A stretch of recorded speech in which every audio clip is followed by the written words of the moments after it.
O anime começa com um garoto chamado Arel, que está almoçando com a família. O pai dele se impressiona com o quão quieto o filho está, dizendo que não conseguiu dormir a noite inteira pensando na classe de herói que o garoto ganharia. A mãe também diz que está ansiosa, enquanto a irmã mais velha se mostra confiante de que o irmão vai superar todos os colegas. A mãe concorda, imaginando que o filho vai atrair todas as garotas com seu charme, o que deixa a irmã e preocupada que ele seja roubado. Arel, porém, é mais pé no chão que a família e pensa que vai acabar sendo apenas mais um cara comum. No mundo dele, as classes de heróis são como dons de um ser superior, dados aos jovens quando eles completam 10 anos. Essas classes permitem que se especializem em várias habilidades. Quando chega a hora da cerimônia de bênção, todos os estudantes se reúnem na escola e um padre começa com o primeiro garoto. Ele coloca a mão na testa do menino e o garoto rapidamente vê a imagem de fogo e martelos, o que confirma que ele será um ferreiro. O menino corre de volta para o pai radiante de felicidade e o padre continua com os outros estudantes. Quando é a vez de Arel, seu irmão garante que ele vai receber uma bênção especial, sem a menor dúvida. Arel caminha até o padre enquanto sua família o encoraja. As pessoas começam a cochichar com inveja sobre Arel, pensando que ele vai receber classes avançadas como os pais Para e Leão, que são a princesa da espada e o arquimago. Quando o nosso protagonista se aproxima do padre, ele fecha os olhos e se concentra, mas não consegue ver nada. O padre fica surpreso que ele não tenha nenhuma bênção e anuncia que Arel é um caso raro de herói sem classe. A família de Arel perde toda a empolgação na mesma hora, achando que foram completamente enganados e que o destino dele foi arruizado como um fracassado sem talento. No dia seguinte, Arel começa a praticar esgrima comum e os pais o tranquilizam, garantindo que não vão expulsá-lo de casa. Arel diz que está tudo bem e que simplesmente não quer ser um peso para eles, enquanto sua irmã promete continuar apoiando-o. Vendo como a família está preocupada, ele os lembra mais uma vez que sempre praticou esgrima com a mãe, então ainda pode ser útil mesmo sem ter uma classe. No entanto, ele pensa que a mãe é uma péssima professora, porque sempre o arremessa longe nos treinos com a força inacreditável dela.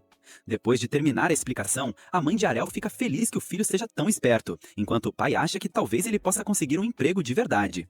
Ao ver todos o elogiando, Arel se cansa da atenção da família e sai para treinar. Ao entrar no campo de treinamento, Arel encontra 2 alunos da classe de espadachim duelando. Enquanto lutam, os garotos percebem a presença de Arel e perguntam o que ele está fazendo ali sem uma classe. Ele responde calmamente que vai treinar igual a eles, mas os garotos dizem que estão só se divertindo com as espadas, já que não precisam treinar por causa da classe que têm. Então eles se oferecem para mostrar a Arel o quão habilidosos se tornaram com a classe e voltam a se enfrentar. Enquanto os observa, Arel nota como os movimentos deles são fluidos graças à classe de espadachim e pede para lutar contra ele. Um dos garotos ri da ousadia dele de desafiá-lo sem uma classe, mas Arel pensa que não precisa de uma. Se sentindo insultado, o garoto aceita o desafio de Arel para lhe dar uma lição. Antes de começar, o garoto pede para o protagonista se certificar de que ainda tem a bênção de proteção, que é um escudo temporário que todos recebem ao nascer e que se recarrega quando o usuário não está recebendo dano. Arel confirma que não vai perder a vida para os ataques poderosos do garoto, dizendo para ele se preparar para o duelo. Furioso com as provocações constantes, o garoto avança contra Arel e lança um corte, mas o protagonista o desvia com facilidade para a surpresa de todos. Em seguida, ele desvia de outro corte antes de travar a espada num desvio. O amigo do garoto pensa que ele está de brincadeira e diz para ele terminar o combate, mas ele responde que Arel não é tão fácil de enfrentar.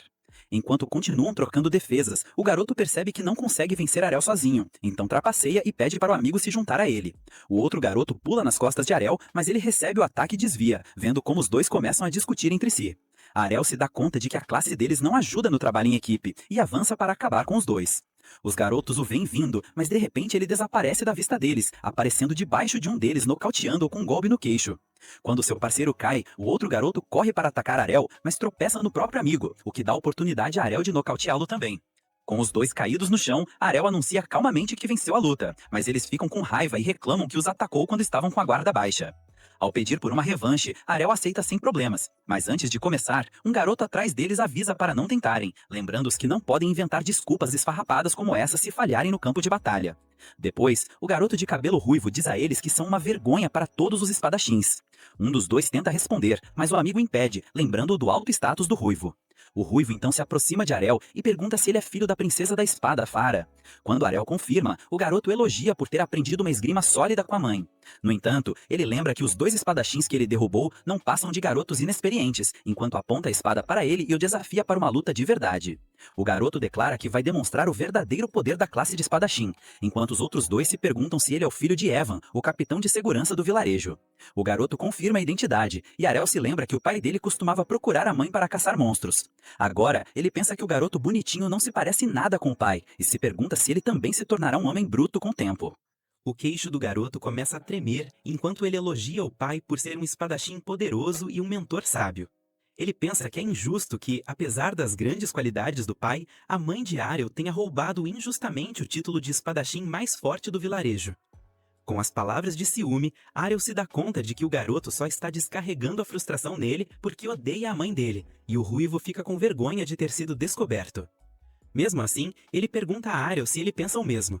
Ariel confirma que a mãe dele é a pessoa mais forte do vilarejo, mas o garoto diz que ele herdou o melhor talento de espadachim do pai, então vai derrotar Ariel para provar que a família dele é superior. Depois de se acalmar, ele diz a Ariel que já se tornou espadachim há 1 ano e tem treinado muito com o pai. Com tanta prática dedicada desde então, ele acha que não tem chance de perder. No entanto, Ariel o lembra que ele também recebeu a orientação da mãe poderosa, então não vai perder para ele. Os dois levantam as espadas para começar o combate e o ruivo ataca primeiro. Ariel desvia o ataque e contra-ataca, e os dois se envolvem em uma batalha feroz. Ao vê-los trocando golpes, os outros dois garotos ficam surpreendidos que Ariel consiga acompanhar o ritmo do ruivo mesmo sem ter uma classe. Observando como o garoto balança a espada, Ariel admite que ele é muito mais forte que os outros dois, mas os movimentos dele são guiados pela raiva. Ariel espera que ele cometa um erro e ataca quando vê uma brecha. No entanto, o garoto libera uma habilidade de corte de lâmina dupla e empurra Ariel contra uma parede. O ruivo fica surpreso que seu primeiro corte tenha sido bloqueado, mas percebe que Ariel se machucou com o segundo. Finalmente, perdendo a calma, Ariel pergunta sobre a habilidade e ele explica que é uma técnica da classe de espadachim que não pode ser bloqueada por alguém sem classe. Mesmo assim, Ariel sente a determinação de que pode aprender a bloquear com prática suficiente e o ruivo elogia a resistência dele. Alguns dias depois, a irmã de Ariel o observa roncando até tarde da manhã e tenta acordá-lo com um beijo. Ele se levanta antes que ela possa tocá-lo, afastando-a friamente com a cabeça. A irmã dele se ofende e exige um beijo de desculpa. Enquanto ele sai do quarto para tomar café da manhã, a mãe sorri e serve a comida, e a família se senta à mesa. A irmã pergunta se ele vai treinar de novo e ele confirma. Isso a deixa furiosa e ela diz para ele pegar leve e deixar que ela o apoie. No entanto, Ariel a ignora e se levanta para sair. Enquanto a irmã se pergunta por que ele tem saído para treinar todos os dias desde que voltou para casa machucado, Farah a tranquiliza, garantindo que ele ficará bem e explica que ele tem um segredo que ela não sabe. Ela a leva para fora e abre um baú cheio de espadas quebradas, mostrando o quão duro Ariel tem treinado nos últimos dias. Embora a irmã fique surpresa, a mãe de Ariel se alegra que o filho tenha se inspirado depois de um duelo com outros garotos.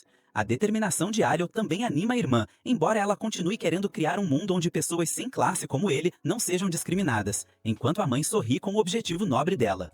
Enquanto isso, em uma floresta, Ariel ataca um boneco de treino em uma árvore antes de recuar para um ataque. Em seguida, ele libera um corte de lâmina dupla igual ao do ruivo e fica satisfeito com o poder. Enquanto ele pensa que ter sido derrotado pelo ruivo valeu a pena, um goblin o espreita em silêncio de uns arbustos. Ele pula com o porrete para atacá-lo, mas Ariel se vira e o derrota com um corte duplo. Embora ele se alegre com o poder da habilidade, um monstro enorme ruge atrás dele. Ariel se vira para ir relatar o aparecimento do monstro à segurança do vilarejo, mas para ao ouvir um grito de pânico. Ao reconhecer o grito, ele pensa que não tem tempo de chamar os guardas antes que a pessoa se machuque. Ele pega o cabo da espada e corre para a floresta, se certificando mentalmente de que ficará bem. Ao se aproximar da fonte do som, ele se esconde atrás de uns arbustos e vê o ruivo com um braço sangrando. Em seguida, ele nota um enorme hobgoblin à espreita e se pergunta por que ele apareceu. Ariel se dá conta de que o ruivo também estava praticando como ele e derrotou alguns goblins selvagens, o que atraiu o hobgoblin líder. Enquanto o hobgoblin encurrala o garoto em um canto, Ariel se posiciona atrás dele procurando o melhor ângulo para atacar. Nosso protagonista respira fundo para se preparar e o ruivo acha que é o fim dele. O hobgoblin levanta o porrete para o golpe final, mas de repente Ariel o derruba com um corte de lâmina dupla. Depois que o monstro cai no chão, Ariel pensa que finalmente dominou o jogo de pernas da técnica. O ruivo tenta andar, mas tropeça e cai nos braços de Ariel. Percebendo que o garoto perdeu a bênção de proteção, Ariel pergunta se ele tem água benta para curar os ferimentos. O garoto olha em silêncio para a garrafa quebrada no chão, então Ariel oferece a sua. Ao beber a água, os ferimentos dele somem e o ruivo fica irritado com o quão forte Ariel se tornou. Ao notar que as energias dele voltaram, ele agradece pela água antes de perguntar de novo sobre a técnica poderosa de Ariel. Nosso protagonista o lembra calmamente que é só um corte duplo, mas o garoto pergunta como ele aprendeu isso sem usar uma classe, sabendo que as pessoas comuns não podem aprender habilidades especiais. Ariel explica que levou o treinamento dele ao limite para dominá-la. O ruivo ficou confuso então Ariel esclarece que aprendeu a técnica ajustando-se ao ritmo dele e à posse dos passos. Depois, Ariel diz ao ruivo que ele foi a ferramenta mais importante, já que o ajudou a entender a técnica depois de tê-lo acertado dezenas de vezes com ela. Embora o garoto fique chocado com a revelação, Ariel diz que tem treinado o corte de lâmina dupla para derrotá-lo na revanche dele. Impressionado com a dedicação, o ruivo aceita o desafio. Ariel pergunta se ele tem certeza, mas o garoto responde que é o mínimo que pode fazer depois que ele o salvou e curou os ferimentos. Ariel fica surpreso que ele saiba retribuir favores e o ruivo se sente insultado pela baixa opinião dele. Logo, os dois garotos se preparam com as espadas e começam o duelo com um corte duplo ao mesmo tempo. Embora o ruivo se surpreenda que Ariel bloqueie os dois cortes, ele leva um ataque surpresa. Confuso, ele pergunta o que foi e Ariel explica que adicionou um terceiro corte. O ruivo o lembra que se chama corte duplo, mas Ariel explica que, como não recebeu uma habilidade pré-definida de uma classe, pode moldar a técnica como quiser. Ele revela que foi a primeira vez que conseguiu executar o terceiro golpe com sucesso, o que o deixa ainda mais frustrado. O ruivo pensa que a habilidade de um espadachim não deveria perder para ninguém, então Ariel diz que vai provar isso em outro combate. Os dois levantam as espadas de novo e o ruivo se acalma, acreditando que tem uma vantagem de velocidade sobre Ariel. Quando os dois liberam o corte duplo, o ruivo espera o terceiro golpe de Ariel. No entanto, a velocidade do terceiro corte o surpreende e o derruba. Mesmo bloqueando, Ariel aponta a espada para o garoto derrotado e diz que o resultado era de se esperar. O ruivo pergunta por que o terceiro corte de Ariel é tão rápido e ele explica que também aprendeu esse truque com ele. Ariel revela que controla os dois primeiros ataques para que sejam mais lentos e concentra toda a força no terceiro para pegar o oponente de surpresa. Se sentindo completamente superado, o ruivo range os dentes de raiva e Ariel se retira vitorioso. Alguns dias depois, enquanto a família deles janta, Farah revela que o filho de Evan foi treinar em Brécia. Surpreso com a notícia, Ariel pergunta o que é Brécia e a mãe explica que é a cidade das espadas. Ela conta que costumava treinar em uma guilda lá antes de se casar e se empolga com a ideia de visitar a cidade e explorar todo o potencial dele como um herói sem classe. 5 anos depois, um Ariel mais adulto vai para a cidade de Brécia em uma carroça. Enquanto atravessa uma floresta, o condutor avisa a todos que logo chegarão a Brécia. Depois de subir uma colina, uma mulher que viaja na carroça pergunta aos outros passageiros se todos vão para o mesmo lugar. Um espadachim bárbaro responde friamente, então ela pergunta por que ele está tão bravo. O bárbaro aponta para a roupa vulgar dela e a garota explica que usar pouca roupa é o melhor para a classe de espada chinesa dupla dela. Os dois espadachins se desentendem com raiva e o condutor comenta sobre o poder ofensivo das classes avançadas deles. De repente, ele para a carroça quando uma horda de orcs selvagens aparece na frente deles e pede para os dois mostrarem o poder deles. Perdendo toda a arrogância anterior, os dois espadachins se assustam de medo quando o rei orc se levanta. Uma mulher pega o braço do garoto assustada, mas ele a empurra e foge para salvar a própria vida. Quando a mulher também escapa, o condutor decide fugir também. No entanto, Ariel avança calmamente e parte para cima da horda de orcs. Enquanto ele começa a destruí-los, o condutor nota que ele está usando a habilidade de Flash. No entanto, ao ver que os orcs cercam Ariel, o homem pensa que ele não vai conseguir escapar. De repente, nosso protagonista grita como um tornado e corta todos os orcs, deixando todos de queixo caído. O condutor percebe na mesma hora que a dança da espada de Ariel é a técnica característica da lendária Princesa da Espada. Ele se pergunta como Ariel pode usá-la se a Princesa da Espada é uma classe feminina. Na frente do condutor, Ariel desvia da arma pesada do rei orc e pula na cabeça dele. Ele enfia a espada direto no crânio da fera, que cai sem vida no chão. Depois, Ariel volta e pede para o condutor levá-lo para Brécia.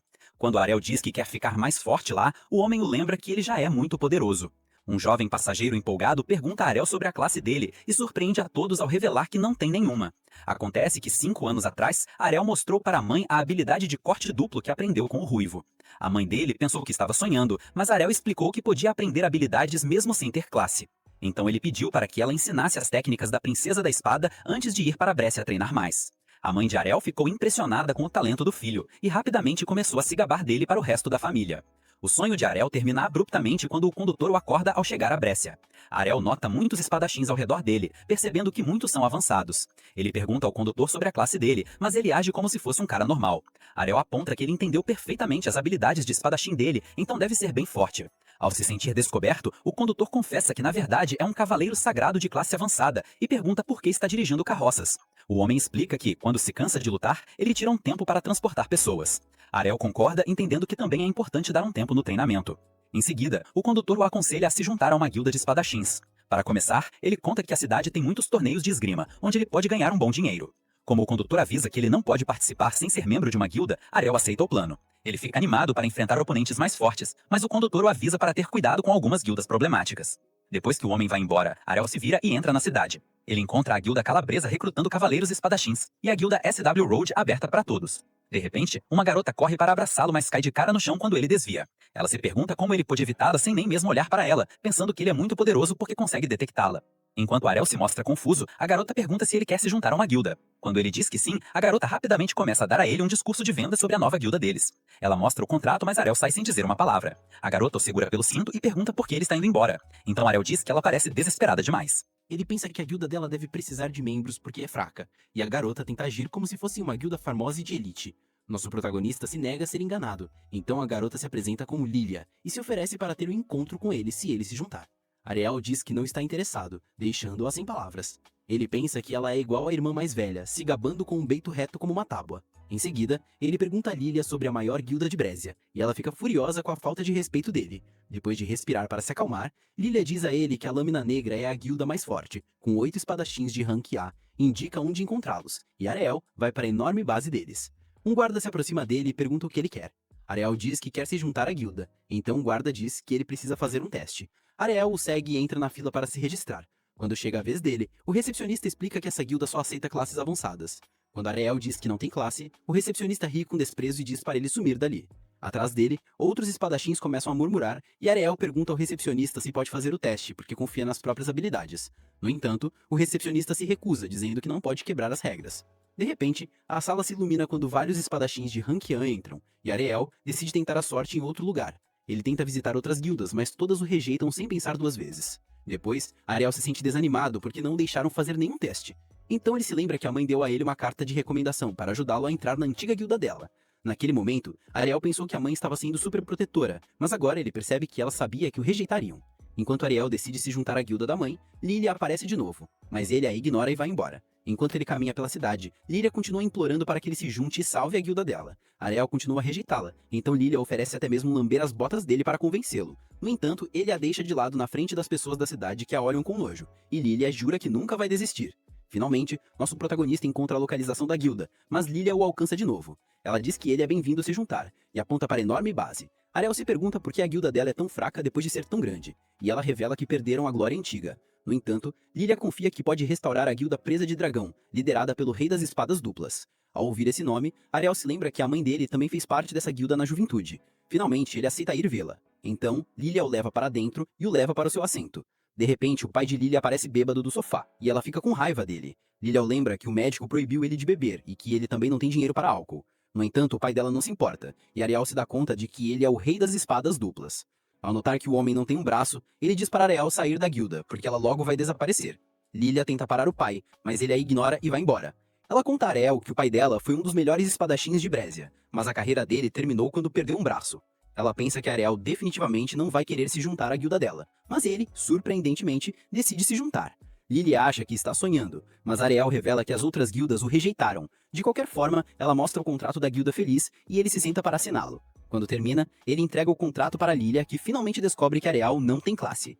Lilia pensa que Ariel está tirando sarro dela, então ela mostra o certificado de classe. Analisando de perto, Lilia se levanta calmamente, saca uma espada e ameaça dar a classe de defuntos se ele não sair da guilda na mesma hora.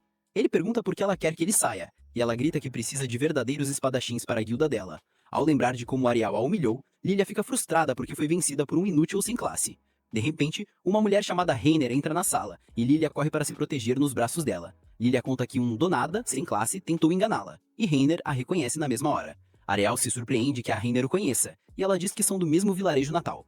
Ela lembra a ele que lutaram quando eram crianças, mas Ariel ainda não se lembra dela. Então, Reiner diz que se encontraram há 5 anos, mas Ariel garante que nunca teria esquecido uma beleza como ela. Enquanto o rosto dela fica vermelho como um tomate, nosso protagonista finalmente se lembra de ter lutado com um garoto ruivo, mas Reiner revela que na verdade é a única filha do Capitão Even. Ariel se desculpa por não tê-la reconhecido, e Reiner acha que ela provavelmente parece diferente por causa do cabelo longo. Pensando que não foi só o cabelo que mudou, Ariel observa o peito de Reiner enquanto Lilia pergunta se ele é o garoto sem face que a derrotou. Quando Reiner confirma, Lilia fica surpresa que seja ele. Reiner garante que dessa vez não vai perder, porque ela se tornou muito mais forte. Ainda chateada com a derrota passada, ela desafia para uma revanche pelos velhos tempos. As garotas o levam para o campo de treinamento da guilda, e Lilia continua surpresa que Reiner quer enfrentar um do nada sem classe. No entanto, Reiner admite que Ariel é muito poderoso e está determinada a derrotá-lo. Assim que os dois espadachins estão no campo, Lilia age como árbitro e começa o combate. Reiner começa com um corte duplo, e Ariel acha que pode pará-lo ele facilmente. No entanto, os cortes ignoram a defesa dele e o atingem. Ele pergunta como ela conseguiu atravessá-lo, e ela joga a espada pesada no chão. Reiner explica que a espada dela é 5 vezes mais pesada que o normal, então ele não pode combater um ataque com a mesma técnica. Ao revelar que a habilidade de força bruta aumenta o poder de ataque dela, Ariel fica chocado e bloqueia o golpe. Ele elogia o progresso incrível de Reiner, enquanto ela continua a ofensiva. Ariel recua e admite que vai perder se continuar enfrentando-a de frente. Ele pergunta por que Reiner está revelando seus segredos, mas ela responde que vale a pena, contanto que consiga derrotá-lo. Então Ariel diz a ela que não pode atingi-lo nessa velocidade e ela avança para castigá-lo. Reiner desvia a espada de Ariel e ataca o corpo dele, mas ele desaparece, deixando apenas uma imagem residual. Para a surpresa de Reiner, ele aparece atrás dela e acerta o pescoço. Ela se pergunta como ele desviou do ataque, mas Ariel a lembra que era apenas uma sombra. Sabendo que a habilidade de sombra é uma técnica suprema de espadachim, Reiner fica surpresa e tenta atacá-lo de novo, mas ele desvia de tudo, dizendo que a técnica é tão simples quanto se mover muito rápido. Reiner se sente insultada pela explicação simplificada de Ariel, e ele esclarece que dominar a técnica custou muito esforço. Em seguida, ele desaparece e dá outro golpe, mas percebe que os ataques dele não danificam a barreira de proteção dela. Reiner sorri com orgulho e revela que os espadachins de poder têm defesa reforçada. Ela tenta atacá-lo de novo, mas Ariel se afasta e contra-ataca. Enquanto ele revela que aprendeu o contra-ataque com a mãe dele, Reiner cai derrotada. Ao ver a luta, Lilia fica chocada, mas declara a vitória de Ariel. Reiner se sente frustrada por ter perdido mesmo depois de ter ficado mais forte, e Ariel a elogia pelas habilidades dela. No entanto, ele diz que ele é simplesmente mais forte que ela, e Reiner começa a chorar. Lilia corre rapidamente para consolá-la com raiva porque ele a fez chorar. Nosso protagonista não entende por que ela está chorando se ele acabou de elogiá-la, e Reiner age como se não tivesse chorado antes de sair correndo de volta para a guilda. Assim que entram, ele e Lilia a ouvem lamentar por ter perdido mesmo depois de treinar por 5 anos. Depois, Lilia aceita Ariel na guilda dela. Ele nota a mudança de atitude dela, mas ela finge que sempre confiou na força dele. Ariel se lembra de como Lilia era agressiva, mas deixa pra lá e pergunta por que a guilda está em declínio. Lilia, desconfortável, confessa que estão endividados e ele pergunta quanto devem. Ela o chama para se aproximar e sussurra o número no ouvido dele, mas diz que podem pagar tudo se vencerem um próximo torneio.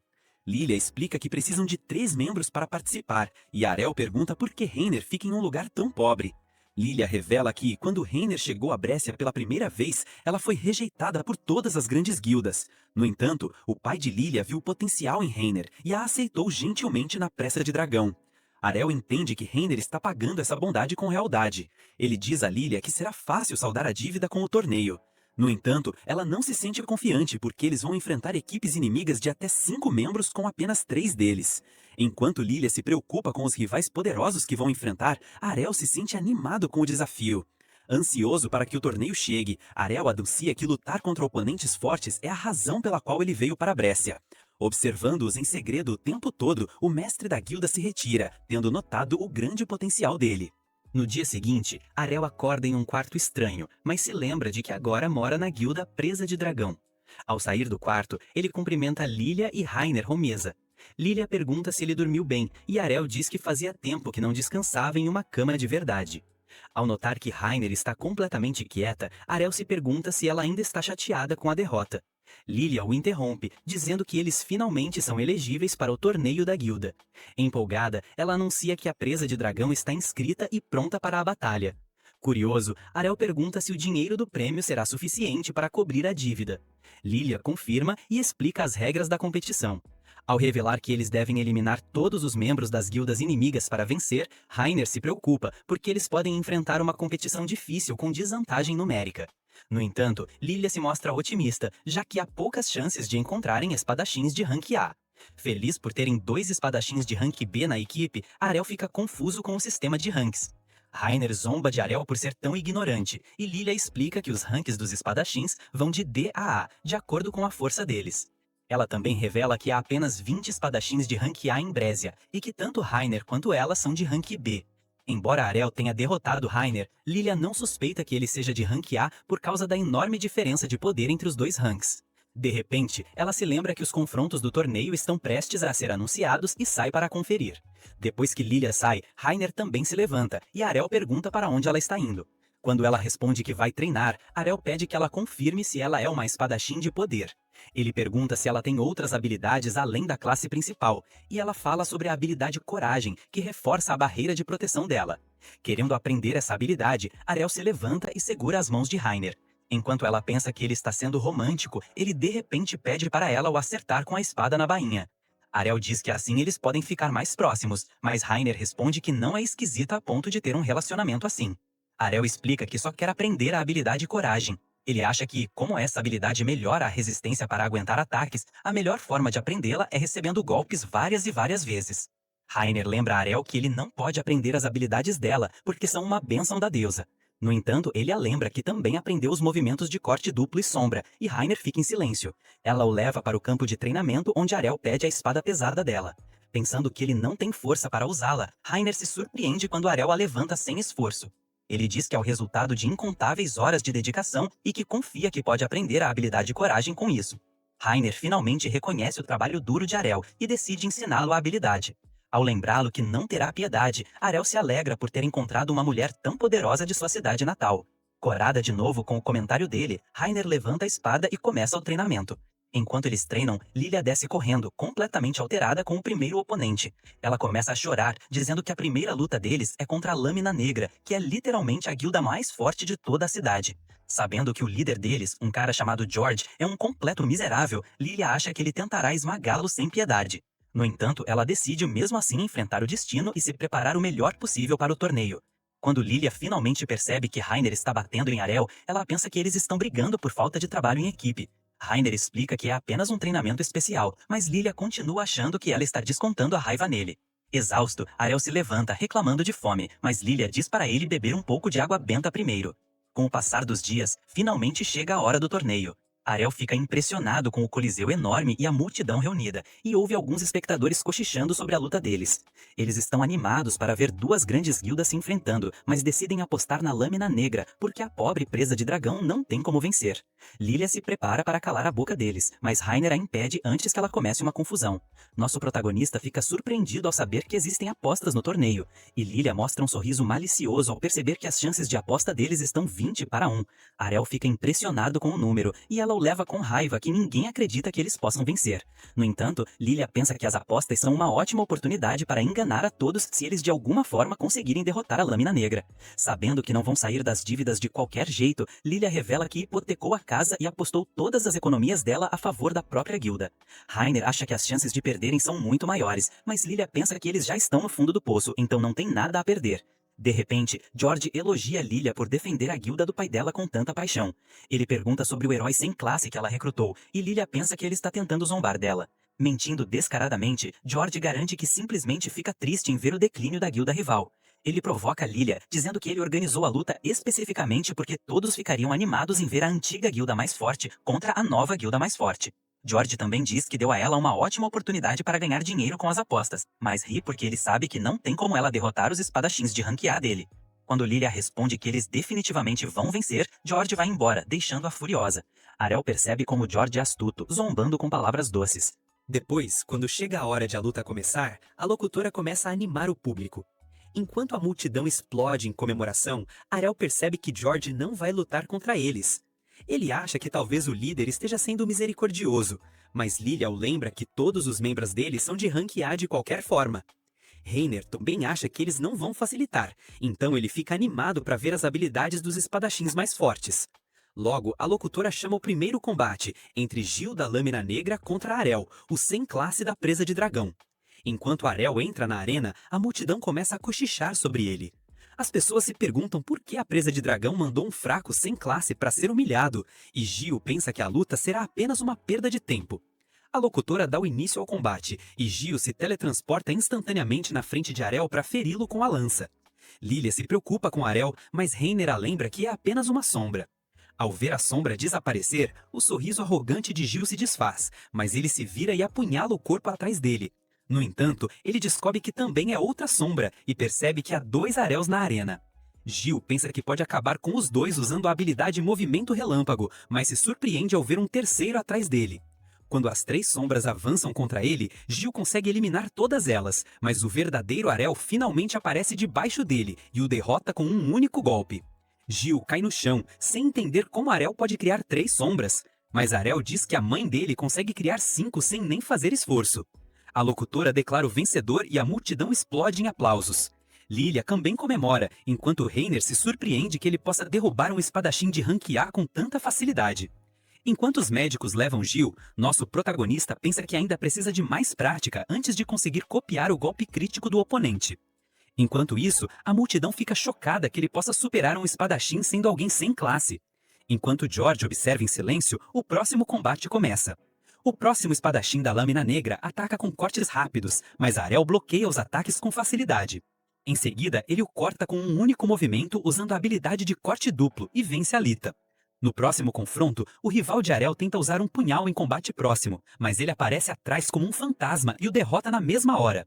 Até as colegas de Arel se surpreendem que ele tenha vencido 3 lutas seguidas, e Reiner pergunta a Lilia por que ela não está lutando. Lidia sabe que não tem como ela vencer, então decide continuar torcendo pela estrela deles. Ela consegue que Reiner se junte à torcida e as duas observam Arel enfrentando um portador de escudo. Nosso protagonista desvia facilmente dos ataques do oponente, que suspeita que ele está mentindo sobre ser um herói sem classe. Arel elogia o rival, dizendo que precisa desgastá-lo aos poucos, já que não pode atravessar os escudos dele. No entanto, o homem o lembra que um herói sem classe nem mesmo deveria ser capaz de fazer isso.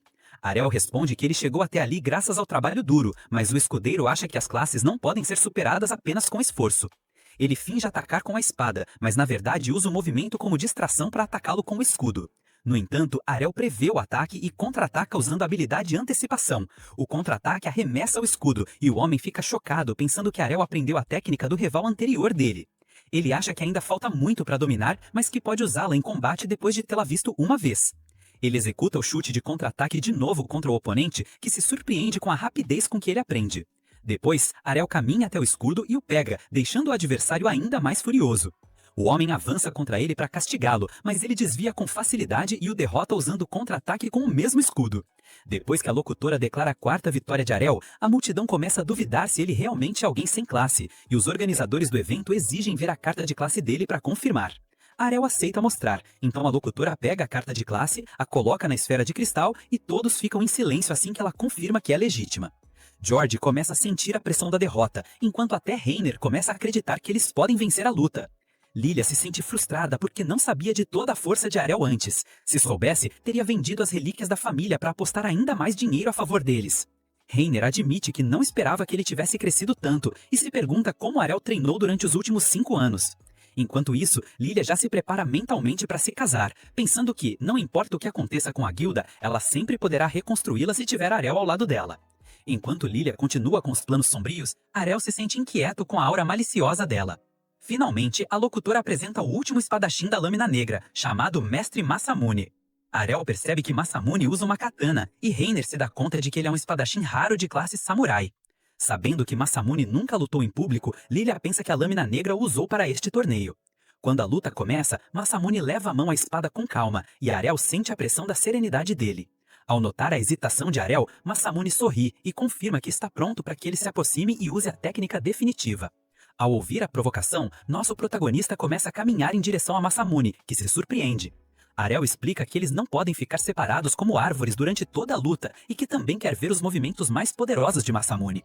Masamune sorri, dizendo que Arel não terá tempo de reagir ou olhar se ele liberar a técnica definitiva. No entanto, Arel continua confiante na própria velocidade e continua avançando. Ele percebe que a espada de Masamune continua na bainha e se pergunta se ele lançará o ataque final com um único corte. Arel pensa em usar as sombras, mas decide não fazer isso porque Masamune está concentrado demais para ser enganado. Ele para bem na frente do oponente, sabendo que um único golpe decidirá a luta.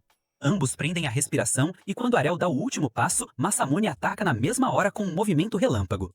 No entanto, Arel desaparece bem na frente dele e Masamune se surpreende porque ele se moveu tão rápido com o corpo de verdade. Atrás dele, Arel elogia a velocidade, mas diz que a pessoa que o treinou é muito mais rápida. Então, ele libera a habilidade Tempestade Perfuradora, que supera Masamune e o derruba no chão. Reiner e Lilia ficam chocadas ao reconhecer a técnica final da Princesa da Espada, enquanto a multidão não consegue acreditar que ele venceu. A locutora confirma a vitória, e todos começam a gritar com a Lâmina Negra por terem perdido dinheiro nas apostas. As duas colegas de Arel comemoram o triunfo, e Lilia tenta abraçá-lo quando ele volta. Ele a evita e a deixa cair, explicando que foi só um reflexo para se proteger, como quando ele desviava dos golpes da irmã mais velha. Lilia se anima na mesma hora ao pensar em todo o dinheiro, e Arel percebe Reiner com os braços abertos. Ela percebe a pose constrangedora e fica corada, mas Arel diz que gostaria de abraçá-la sem a armadura. Lilia se oferece para realizar o desejo dele, mas ele a evita de novo e a deixa cair outra vez, enquanto George range os dentes, se preparando para vingar a derrota humilhante. Naquela noite, quando voltaram para a casa da guilda, eles imediatamente começaram a comemorar com bebidas para todos os lados. O Prota ainda estava chocado com o fato de Alaula ter idade para beber, mas ela alegou que é uma mulher adulta. Mesmo parecendo um pouco pequena, ela ainda não consegue acreditar que o Prota derrotou sozinho 5 espadachins ranqueados da melhor guilda do país. Ela decide que deve tentar conquistá-lo, pois ele é a passagem dela para sair da pobreza e da obscuridade. Ela tenta pedir sua mão em casamento, alegando que pode satisfazer todos os seus desejos, mas o Prota é um verdadeiro Sigma, e a rejeita na hora, dizendo que prefere alguém como Rai. Isso imediatamente faz Rai corar. Ela se levanta do assento, gritando com o Prota para parar de falar assim, só porque ele quer dispensar a Laulin. Mas o Prota estava falando sério. Ele pergunta por que ela pensaria que ele está zombando dela, e ela responde que quando eram jovens, ele a chamou de homem durante a luta de espadas. Ela afirma que todos que a conheceram disseram que ela não tem encantos femininos, mas o Prota consegue ver 2 grandes encantos femininos bem ali na frente dele, e discorda. A Laulin percebe que Rai não tem absolutamente nenhuma ideia de qual é sua maior força, e como exatamente ela poderia usá-la. Então ela realmente não precisa se preocupar com Rai. Com isso, ela começa a esfregar as pernas do Prota, alegando que ele deve estar cansado de toda a luta durante o dia e o manda encontrá-la no quarto. Rai fica imediatamente envergonhada, dizendo a Laulin para parar de falar coisas estranhas, mas a Laulin sorri levemente, dizendo que ela apenas vai dar a ele uma merecida massagem, após um dia cansativo. Para sua surpresa, porém, o Prota responde que prefere uma massagem de Rai. A ideia dele de massagem era ser espancado por Rai na área de treinamento, enquanto ele tenta dominar a magia de reforço que Rai usa tão facilmente, graças à sua classe e habilidades. A Laulin observa da varanda, perguntando-se se o Prota tem alguma ideia do que é realmente uma massagem. A confusão constante acaba acordando o pai da Laulin, que desce para a área de treinamento completamente de ressaca, reclamando do barulho, alegando que eles não precisam desabafar a frustração de perder o torneio mesmo antes de começar, no meio da noite. Laulin, no entanto, lhe diz que eles de fato venceram a partida, que foi contra a melhor guilda atual. Isso chama a atenção dele, mas ele pensa que a Lâmina Negra deve ter enviado seus novatos Rank B ou C como bucha de canhão, mas a Laulin o surpreende ainda mais, dizendo que todos os oponentes deles eram Rank A, e não apenas isso, mas o Prota derrotou todos eles sozinho, sem nenhuma ajuda. Isso choca o pai dela, que sai de sua ressaca e olha para o Prota, machucado e ferido, perguntando-se se este garoto é realmente tão forte. Laulin afirma que fez um monte de apostas, e como o Prota varreu a equipe inimiga, ela ganhou o jackpot. E agora eles não apenas saíram das dívidas, mas também têm dinheiro suficiente para cobrir seus custos operacionais.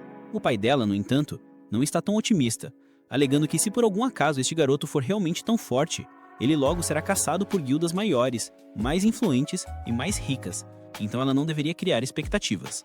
Laulin diz para que ele não se preocupar com isso, já que ela logo vai se casar com o Prota, o que significa que eles estarão ligados para a vida. O Prota anuncia que não fará nada parecido, mas logo volta sua atenção para o pai dela, dizendo que a Laulin pode ser uma cabeça dura, mas pelo menos ela não é um perdedor que desiste de tudo. Isso foi uma clara provocação ao pai da Laulin, que o olha perigosamente, mas o Prota não entende a indireta, e continua, dizendo que ele deveria parar com sua atitude de lamentação e começar a agir mais de acordo com a sua idade, já que ele ainda tem um braço e pode usar uma espada nessa mão. Isso irrita o pai dela, que imediatamente agarra o Prota pela gola, mandando-o evitar falar sobre assuntos sobre os quais ele não tem ideia. Ele diz ao Prota que um espadachim de empunhadura dupla que não consegue empunhar 2 espadas é apenas um desperdício de oxigênio. O Prota afirma que não concorda, já que ele próprio é um espadachim sem classe que ainda está competindo e tentando crescer neste mundo. Com isso, o pai dela o empurra e volta para cima.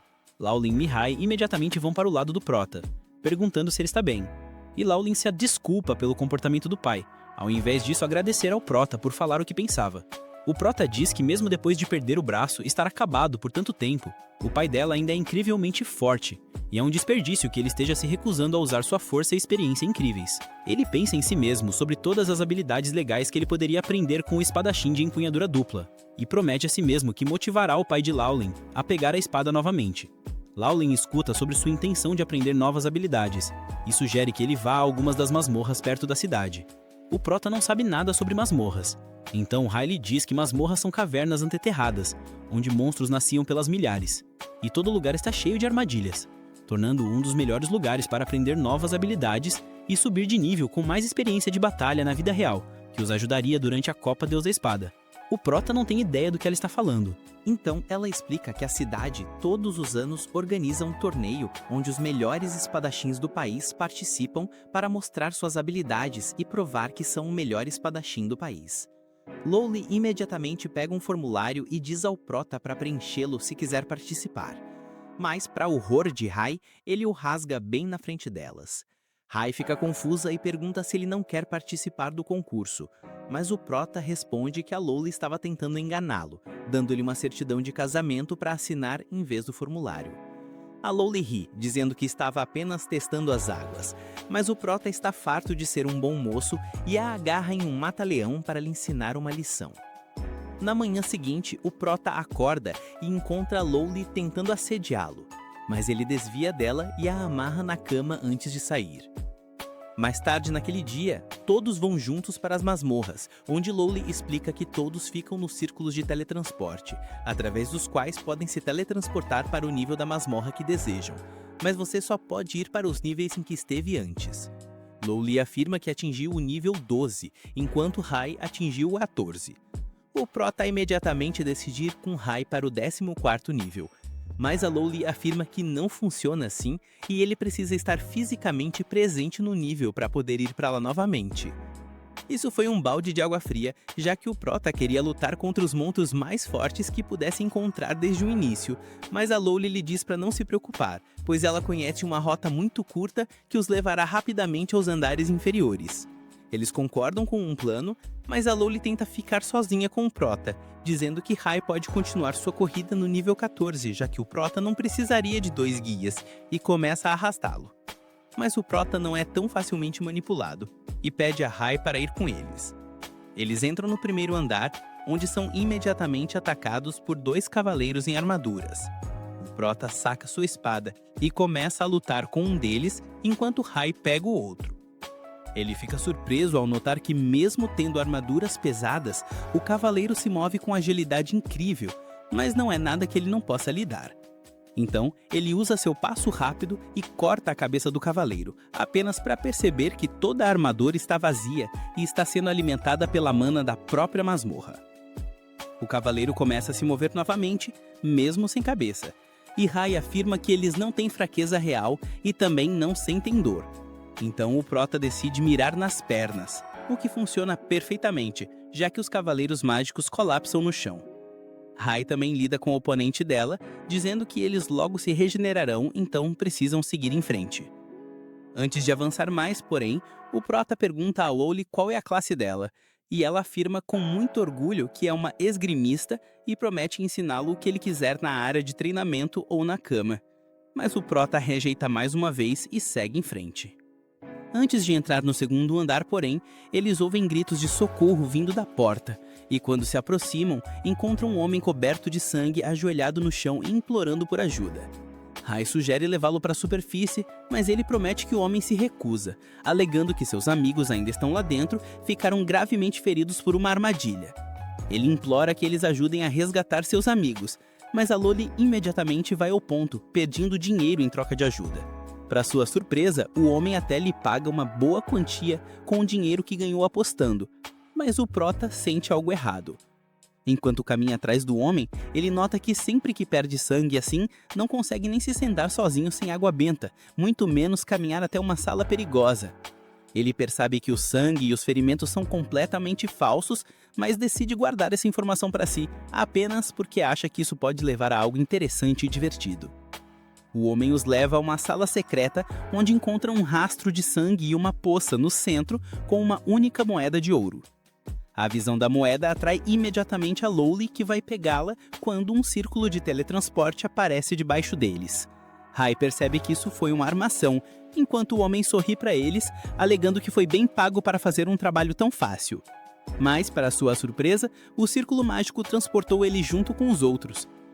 Todos eles emergem em um andar que nem Rai viu, o que significa que é ainda mais baixo do que o 14º andar, mas ainda sem sinais de inimigos fortes.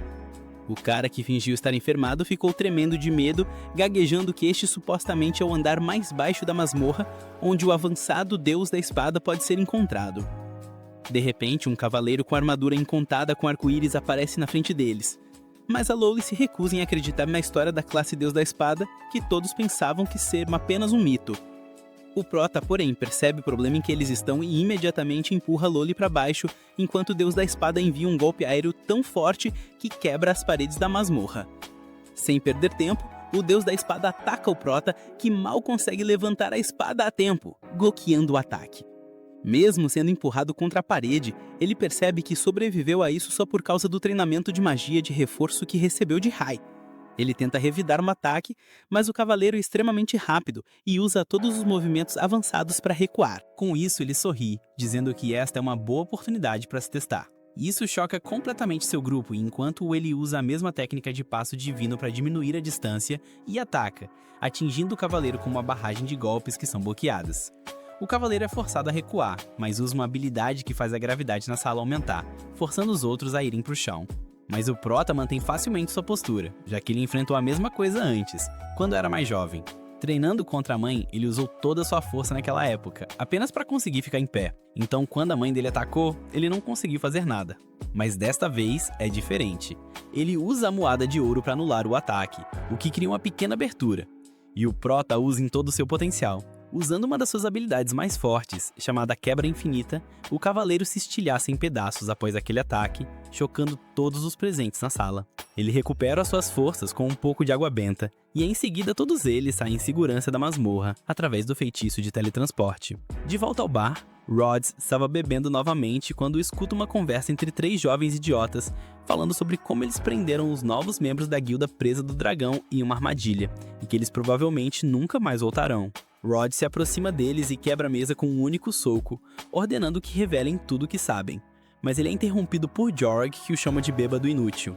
Rod percebe imediatamente que isso deve ter sido armado por Jorg, e o que significa que as chances de sobrevivência de sua filha são mínimas. Completamente arrasado, ele avança em direção a Jorg, mas é empurrado de lado como um camponês, enquanto se ajoelha no chão, desejando poder salvar sua garotinha.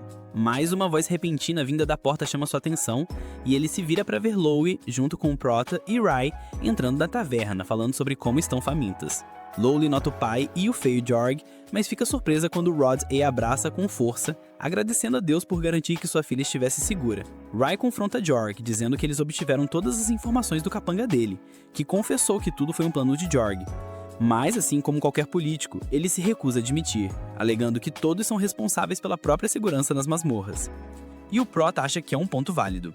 Rod diz a Jorg que ele não vai se safar dessa, mas Jorg simplesmente o chama de bêbado, lixo acabado, e sai da sala enquanto o Prota se pergunta com que novos truques terá que lidar agora. No dia seguinte, para seu horror, ela cai na mesma chave que Arrow, o que já acaba com o ânimo dela. Isso porque significa que ela não tem absolutamente nenhuma chance de vencer as preliminares e realmente representar sua guilda no torneio principal. Arrow está meio confuso sobre o conceito de preliminares. Então, reexplica que, como o torneio do Deus da Espada inspira e atrai uma quantidade enorme de espadachins aspirantes, é quase impossível aceitar todos no torneio principal. Por isso, a cidade organiza as preliminares com chaves diferentes baseadas em um lançamento de dados.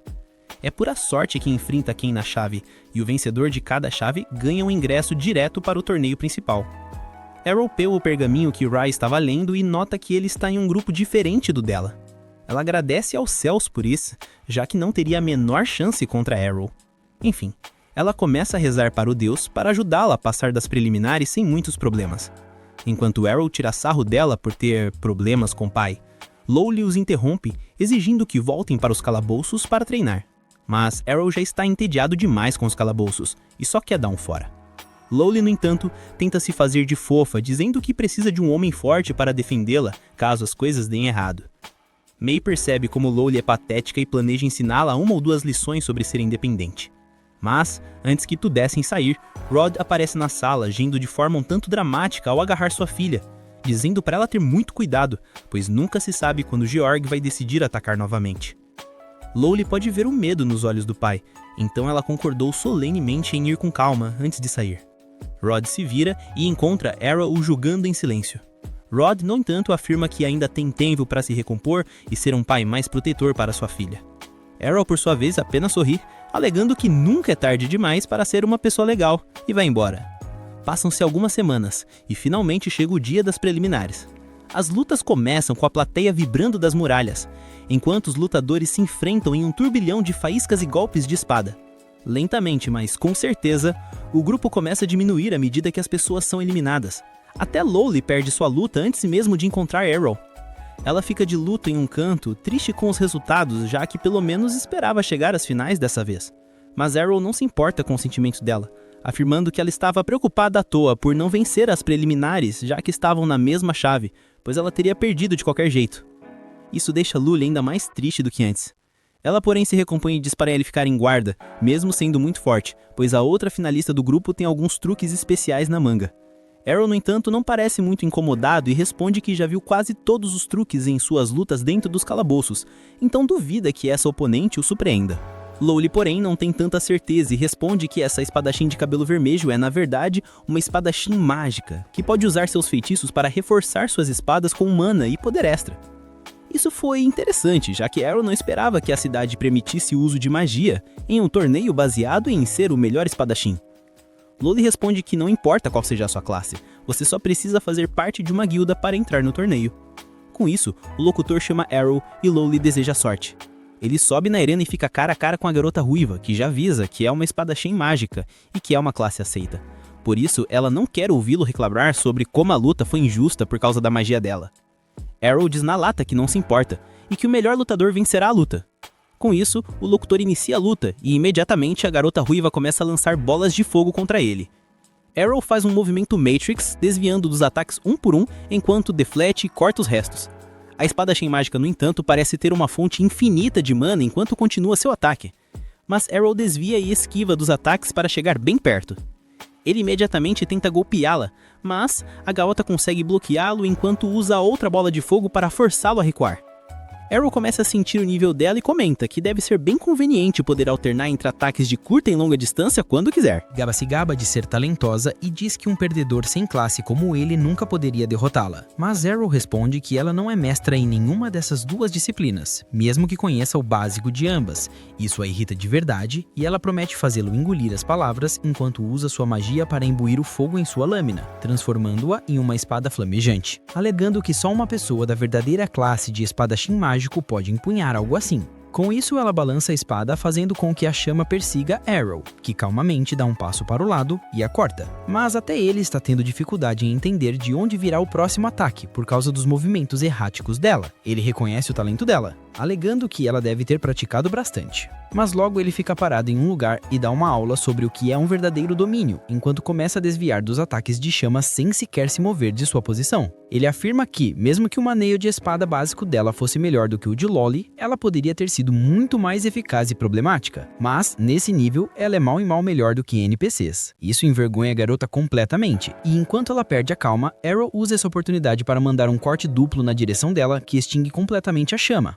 a chocando. Antes que ela pudesse sequer entender o que tinha acabado de acontecer, ele usa seu passo de Blink para aparecer atrás dela e a acerta na cabeça com Pummel, guarda da espada, nocauteando-a. A multidão explode em aplausos enquanto os juízes anunciam Arrow como o vencedor do quarto bloco, mas tudo o que ele estava pensando era em como dominar e aplicar as habilidades que acabou de ver a garota usar.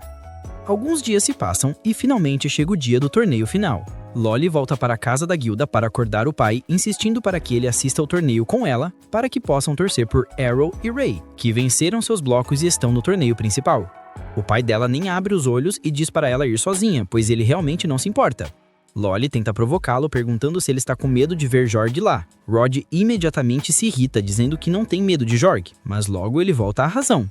E em um momento de vulnerabilidade, ele diz à filha que tentou pegar sua espada ontem, e percebeu que está tão enferrujado neste ponto que pode nem sequer vencer o torneio do Deus da Espada. Isso tira Lolly do sério, que nem conseguiu se classificar nas preliminares, quem dirá sonhar em vencer o torneio do Deus da Espada, enquanto ele se chama de enferrujado. Ela diz a ele que ele deveria pensar em como ainda pode se equiparar aos lutadores nas finais do torneio, enquanto outros espadachins que treinam a vida inteira nem conseguem se classificar na primeira luta.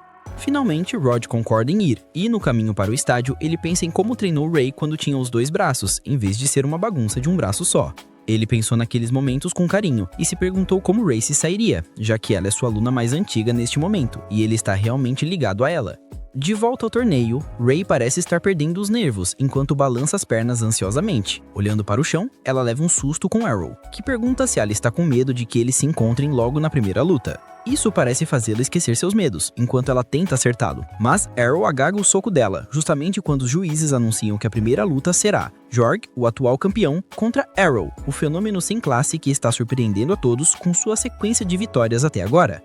Ele se levanta para sair, mas Ray agarra a mão dele, desejando-lhe boa sorte. Com isso, Arrow segue para a arena, onde Lolly o chama, dizendo para ele dar uma surra em Jorg e rasgar ele em 64 pedaços. Mas no momento em que Arrow vê Jorg entrando na arena, ele imediatamente percebe que algo está errado. Os olhos de Jorg ficaram roxos, ele cresceu prensas e um chifre, parecendo que acabou de vender sua alma ao demônio. O sentido aranha de Arrow começa a formigar, enquanto ele percebe que esse cara pode ser perigoso. Mas Rod imediatamente percebe o que está acontecendo. Ele nota a espada que Jorg está segurando e avisa Arrow para recuar, pois ele está segurando uma espada com um demônio muito poderoso preso nela. A voz de Jorg parece diferente quando ele fala, alegando que não achava que alguém o reconheceria. Lolly fica confusa, já que Jorg deveria saber quem Rod é, mas Rod responde que o próprio demônio parece ter possuído Jorg neste momento, o que significa que Jorg não está no controle de nada. Rod afirma que a espada deveria ser a espada original, usada pelo Deus da Espada, que derrotou o Rei Demônio. Mas antes de morrer, o demônio amaldiçoou a espada, por causa do que ela deveria ser trancada no repositório real. O demônio sorri, alegando que foi selado por centenas de anos, mas ele manteve a paciência, pois sabia que um dia alguém viria para libertá-lo e reivindicar o poder para si. E foi exatamente isso que aconteceu com Jorg. Ele anuncia a todos no estádio que ele é o demônio chamado Dilda, o destruidor da humanidade. Isso traz até Rei para fora, que afirma que sempre pensou que Dilda fosse apenas um mito, uma lenda para assustar crianças, o demônio que se tornou poderoso o suficiente para destruir o planeta inteiro. O caos e o medo se instalam, enquanto os plebeus reconhecem o nome dele e começam a fugir do estádio, causando um tumulto. Dilda, no entanto, aprecia o som de humanos gritando por suas vidas e não vai deixá-los fugir tão facilmente. Então ele cria um círculo mágico sob ele, cobrindo o estádio inteiro em um domo de energia mágica, capturando e prendendo as pessoas lá dentro. Ele ri do horror que está causando, alegando que os gritos de humanos são como música para seus ouvidos. E ele vai aproveitar isso enquanto os massacra. Para sua surpresa, Arrow não se move de sua posição e, na verdade, está com a espada em punho. Dilda diz para ele correr pela vida, mas Arrow afirma que está confiante de que pode vencê-lo, já que ele já foi derrotado uma vez. O que significa que ele não é invencível. O demônio ri, alegando que da última vez ele foi derrotado por um deus da espada, e de acordo com a memória de Jorg, não há nenhum deus da espada vivo neste momento. Arrow retruca que ainda há um deus da espada vivo, que é sua própria mãe, e que ele ainda pode derrotá-lo sem ser um deus da espada. O monstro não consegue evitar rir, mas logo sua risada para, enquanto Arrow avança em um ataque, forçando o demônio a recuar antes de contra-atacar. Arrow dança longe dos ataques, enquanto o demônio fica lá chocado, percebendo que esse garoto acabou de usar a técnica do passo divino, que só os deuses da espada usam. Arrow, no entanto, não para, e continua usando essa técnica, atacando o demônio de múltiplas posições. Mas o demônio simplesmente sorri, alegando que Arrow esqueceu que ele está no corpo de um imperador da espada, o que significa que os ataques de Arrow não estão causando muito dano. Com isso, o demônio salta e atinge Arrow no ombro, esmagando-o no chão, pensando que o garoto está acabado.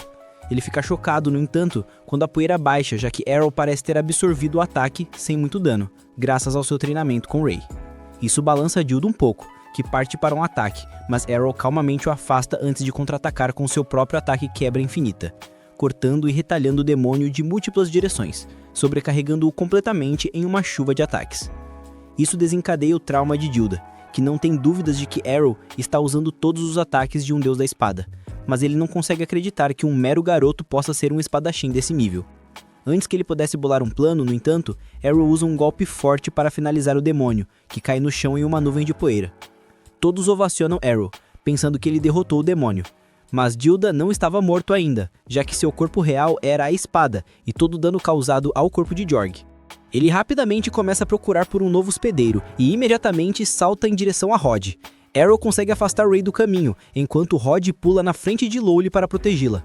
Quando a poeira baixa, no entanto, Rod está lá com a espada demoníaca na mão e agarra Lowly, colocando a lâmina em sua garganta.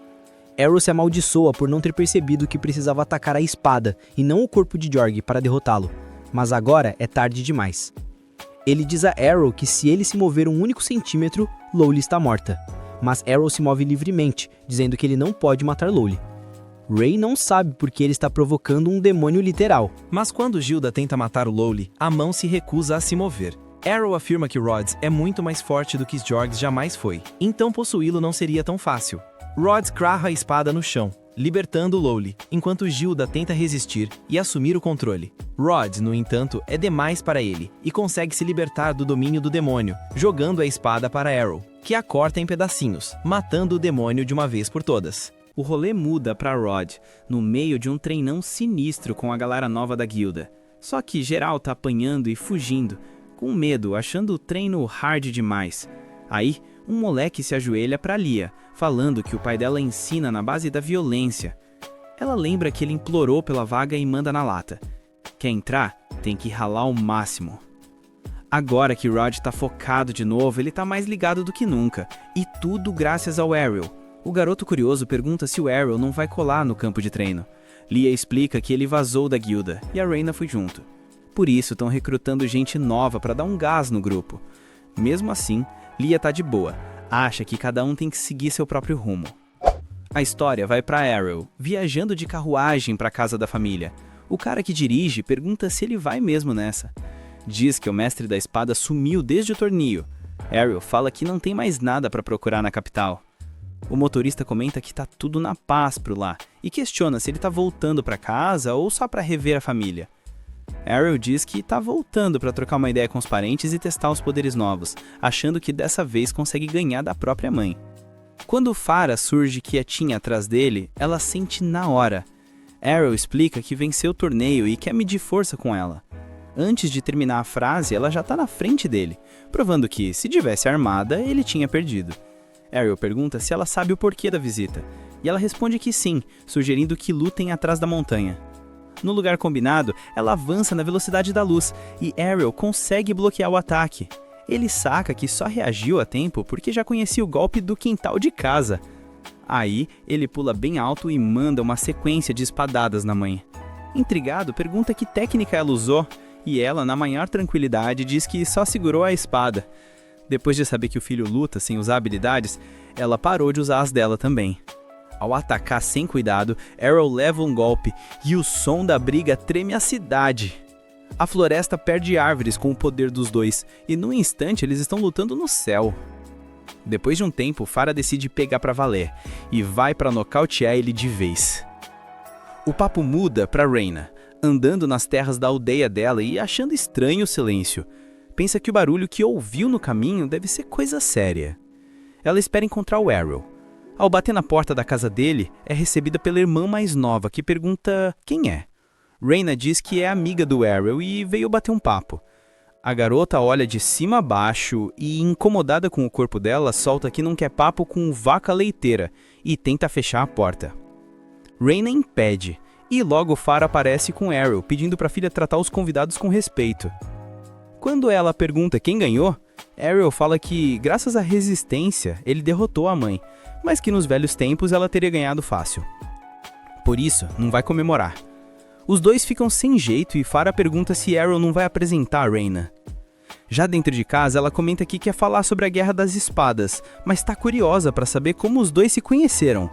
Mira continua emburrada, chamando Reyna de vaca. Reyna pergunta se parece tão gorda assim, e Arrow explica que eles moravam na mesma cidade. Envergonhada, Reyna tenta esclarecer que não rola nada entre eles, só faziam parte da mesma guilda, e por isso viviam juntos. Ela pergunta por que ele saiu da guilda, e Arrow responde que pediu demissão. Ela insiste que geral se despede antes de ir embora, mas o garoto explica que já tinha aprendido todas as técnicas que queria copiar e vazou. Nisso, Evans chega para avisar Farah sobre um desastre natural na floresta que assustou o povo. A mulher, na maior tranquilidade, diz que já resolveu tudo e derrotou os monstros responsáveis. Arrow nota que a mãe sempre sabe o que fazer.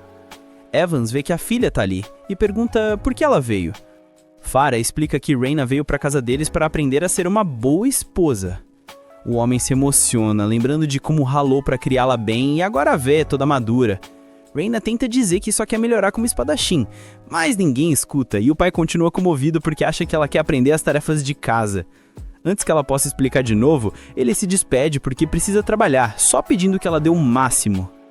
Em seguida, Arrow vai falar com o pai, que está cercado de livros e símbolos mágicos.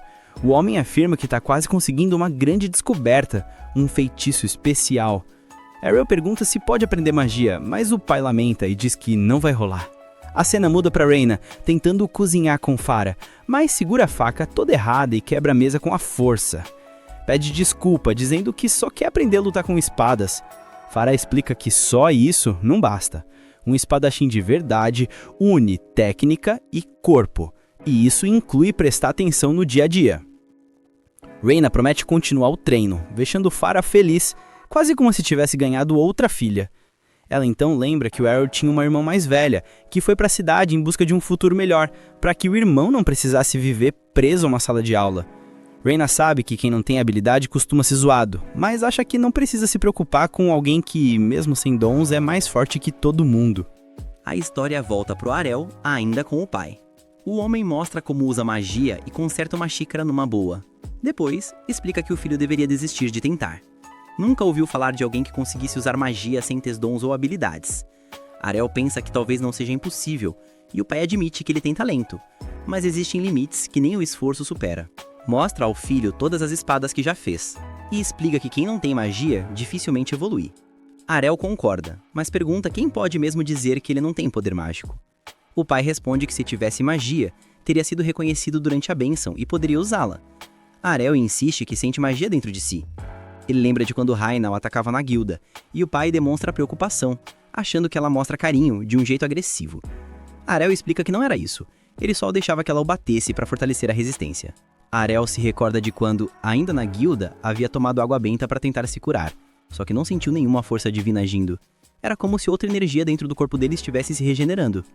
O pai, intrigado, sugeriu que aquilo talvez fosse um tipo de magia. Se fosse verdade, ele poderia finalmente ensinar o garoto. Arel notou o brilho de empolgação no olhar do homem, algo que não via há muito tempo. O pai confessou que sempre teve uma certa inveja de Farah, a mãe de Arel, porque ela tinha permissão para ensinar ele a usar espadas. Curioso, o homem perguntou se o filho ainda conseguia sentir aquela energia no corpo. Arel respondeu que sim, dizendo que ela ainda pulsava dentro dele. Então, o pai orientou que ele tentasse espalhar essa energia por todo o corpo, imaginando que estivesse espremendo um líquido invisível a partir da palma da mão. Ele se concentrou, respirou fundo e, para surpresa dos dois, conseguiu fazer isso com facilidade. O pai ficou maravilhado. Aquilo era a prova de que Arel possuía magia de verdade. Mas logo em seguida, o garoto perdeu as forças e desmaiou, exausto por ter usado toda a energia que tinha. O homem suspirou e comentou meio rindo, que o filho podia ser o melhor espadachim que já viu, mas quando o assunto era reserva mágica, Arel ainda estava abaixo até de um aprendiz. Explicou que, para lançar feitiços de forma decente, seria preciso ter centenas de vezes mais mana do que ele tinha naquele momento. Então, para mandar um feitiço, ele precisaria primeiro dominar um mínimo de poder básico, que ele não tinha naquele momento. Assim que o garoto acordou, perguntou o que deveria fazer para aumentar a energia. O pai respondeu que o único caminho era o mesmo que ele já conhecia tão bem: treinar sem parar, assim como fazia com a espada. Antes que pudesse ouvir qualquer outra coisa, Arel desmaiou de novo, completamente exausto, por conta daquele desgaste no final de todos os treinos. O pai murmurou que jamais quis dizer que o filho não tinha capacidade. Pelo contrário, sabia que Arel sempre transformava o impossível em algo real e nunca desistia de nada. Determinado, o garoto decidiu comprar todas as poções de mana disponíveis na cidade e começou um treino pesado ao lado do pai. Durante 6 meses, se dedicou totalmente até o dia em que finalmente conseguiu controlar o fluxo da própria mana. Cheio de orgulho, perguntou ao pai se agora poderia usar feitiços. O homem sorriu, mas respondeu que ainda não. Entregou-lhe uma folha cheia de símbolos e explicou que precisaria aprender a construir as fórmulas na mente. já que sem uma habilidade mágica concedida, Ariel teria de criar os feitiços sozinho. Disse também que o ideal seria ele entrar em uma escola de magia, mas para isso, precisaria alcançar pelo menos o nível básico. Mais tarde, todos se reuniram para comer. Raina, que vinha treinando com Farah, mostrou um grande avanço, tanto na cozinha quanto no manejo da espada. O clima estava leve, cheio de alegria. Ao ver o pai lançar feitiços numa boa, Ariel sentiu uma onda de motivação e prometeu a si mesmo que se tornaria ainda mais forte. E assim, entre risadas e esperanças, aquele dia chegou ao fim. Depois de um salto no tempo, a gente vê o Rainer servindo a Farah, que estava doida para saber como é que estava o resultado do treino dela. Já tinham passado 3 anos desde que ela começou a treinar lá na casa do Ariel. Nessa hora, a Farah experimenta o chá que o Rainer preparou e manda um: "Pô, ficou maneiro pra caramba, você tá fazendo isso bem demais." O Rainer sorri, amarra a felicidade e agradece, dizendo que é tudo graças a ela, que é uma professora show de bola. O momento de boa é cortado na hora que a Mira começa a chorar de repente. Ela brota do quarto do Ariel com um pedaço de papel na mão. Com o olho cheio d'água, ela explica que, quando foi acordar o Ariel, a única parada que encontrou foi um bilhete. O Rainer pega a nota na hora, e nela só tem uma frase escrita pelo Ariel, dizendo que ele meteu o pé para a cidade da magia. A Mira chora que nem criança, bolada, falando que o irmão foi embora de novo sem dar um tchau. A Farah corre e conforta ela rapidinho, dizendo que por mais que a cidade da magia fosse irada, o Ariel, no mínimo, devia ter se despedido. A expressão do Rainer fica triste e ele manda a real, admitindo que já fez umas paradas parecidas, mas nunca tinha ligado o quão sinistro era ficar pra trás. A Farah, de repente, abraça ele, tipo: "Não pode fazer uma sacanagem dessa e largar a gente não." O Rainer abraça ela de volta e concorda, dizendo que não vai vazar porque ainda tem um monte de coisa pra aprender. A Farah fica pensando: caraca, não é que o Asairi e o Ariel meteram o bar assim? E começa a achar que a família dela é meio fria. Ela tá se perguntando a quem será que eles puxaram isso, quando o Leon entra no quarto bocejando, totalmente apagado da vida. Aí já era, a resposta fica claríssima na hora. Em outra cena, a gente vê o Ariel numa carroça, indo para a cidade da magia. O motorista avisa que a viagem vai levar uns bons dias. Vendo ele, o cara comenta: "Pô, tu mudou, hein?" Diz que o Ariel fez uns bagulhos sinistros na Cidade das Espadas há 3 anos, mas logo depois voltou para a cidade natal, no meio do nada. E agora tá indo para a Cidade da Magia. O Kaito, um dos moleques na carroça, pergunta se o Ariel também tá planejando ir pro Instituto de Magia. O Ariel confirma, mas o Kaito fala na lata que é estranho porque ele é bem mais velho do que eles, então tá meio tarde para entrar no instituto. Uma garota de cabelo azul, a Kufa, pede pro Kaito parar, dizendo que o Ariel, na moral, deve estar reprovando no exame de admissão toda hora. O Ariel tenta explicar a parada, mas o motorista não se aguenta e dá risada. A Kufa diz que eles não deviam tirar onda de quem tá se esforçando para superar as fraquezas. O Kaito fica bolado e diz que mesmo tentando defender o Ariel, ela insultou ele mais ainda do que o Kaito. Os dois começam a discutir, mas uma mina de cabelo verde, a Colette, pede nervosa para eles pararem de brigar. O Kaito só manda ela calar a boca, falando que jamais ia perder tempo brigando com uma perdedora como a Kufa. Enquanto eles trocam ideia, o Ariel fica pensando se todos ali são feiticeiros, porque se forem, isso quer dizer que eles devem ter recebido as bênçãos há pouco tempo. O Kaito decide perguntar qual é a especialidade de magia dele, dizendo que a dele é magia vermelha. O Ariel pensa um pouco e lembra do que o pai contou sobre os tipos de magia.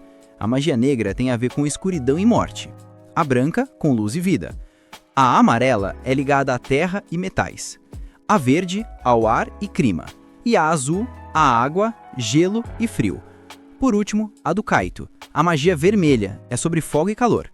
O Leon explica que o tipo de magia que a pessoa pega depende de cada um, mas no caso do Ariel, ele não está limitado a só uma, então ele testou todas que o pai conhecia. Pensando nisso, ele fala pro Kaito que não tem uma, porque ele não tem classe. O Kaito fica sem entender nada, mas a Kufa dá risada e diz pro Kaito que o Ariel tá caô, obviamente. Qual é? Alguém sem classe nunca ia tentar entrar no instituto. O Kaito fica puto rapidinho e fala pro Ariel que a brincadeira não teve graça nenhuma. O Ariel esclarece que não tá de caô e pra provar mostra a identificação de classe dele.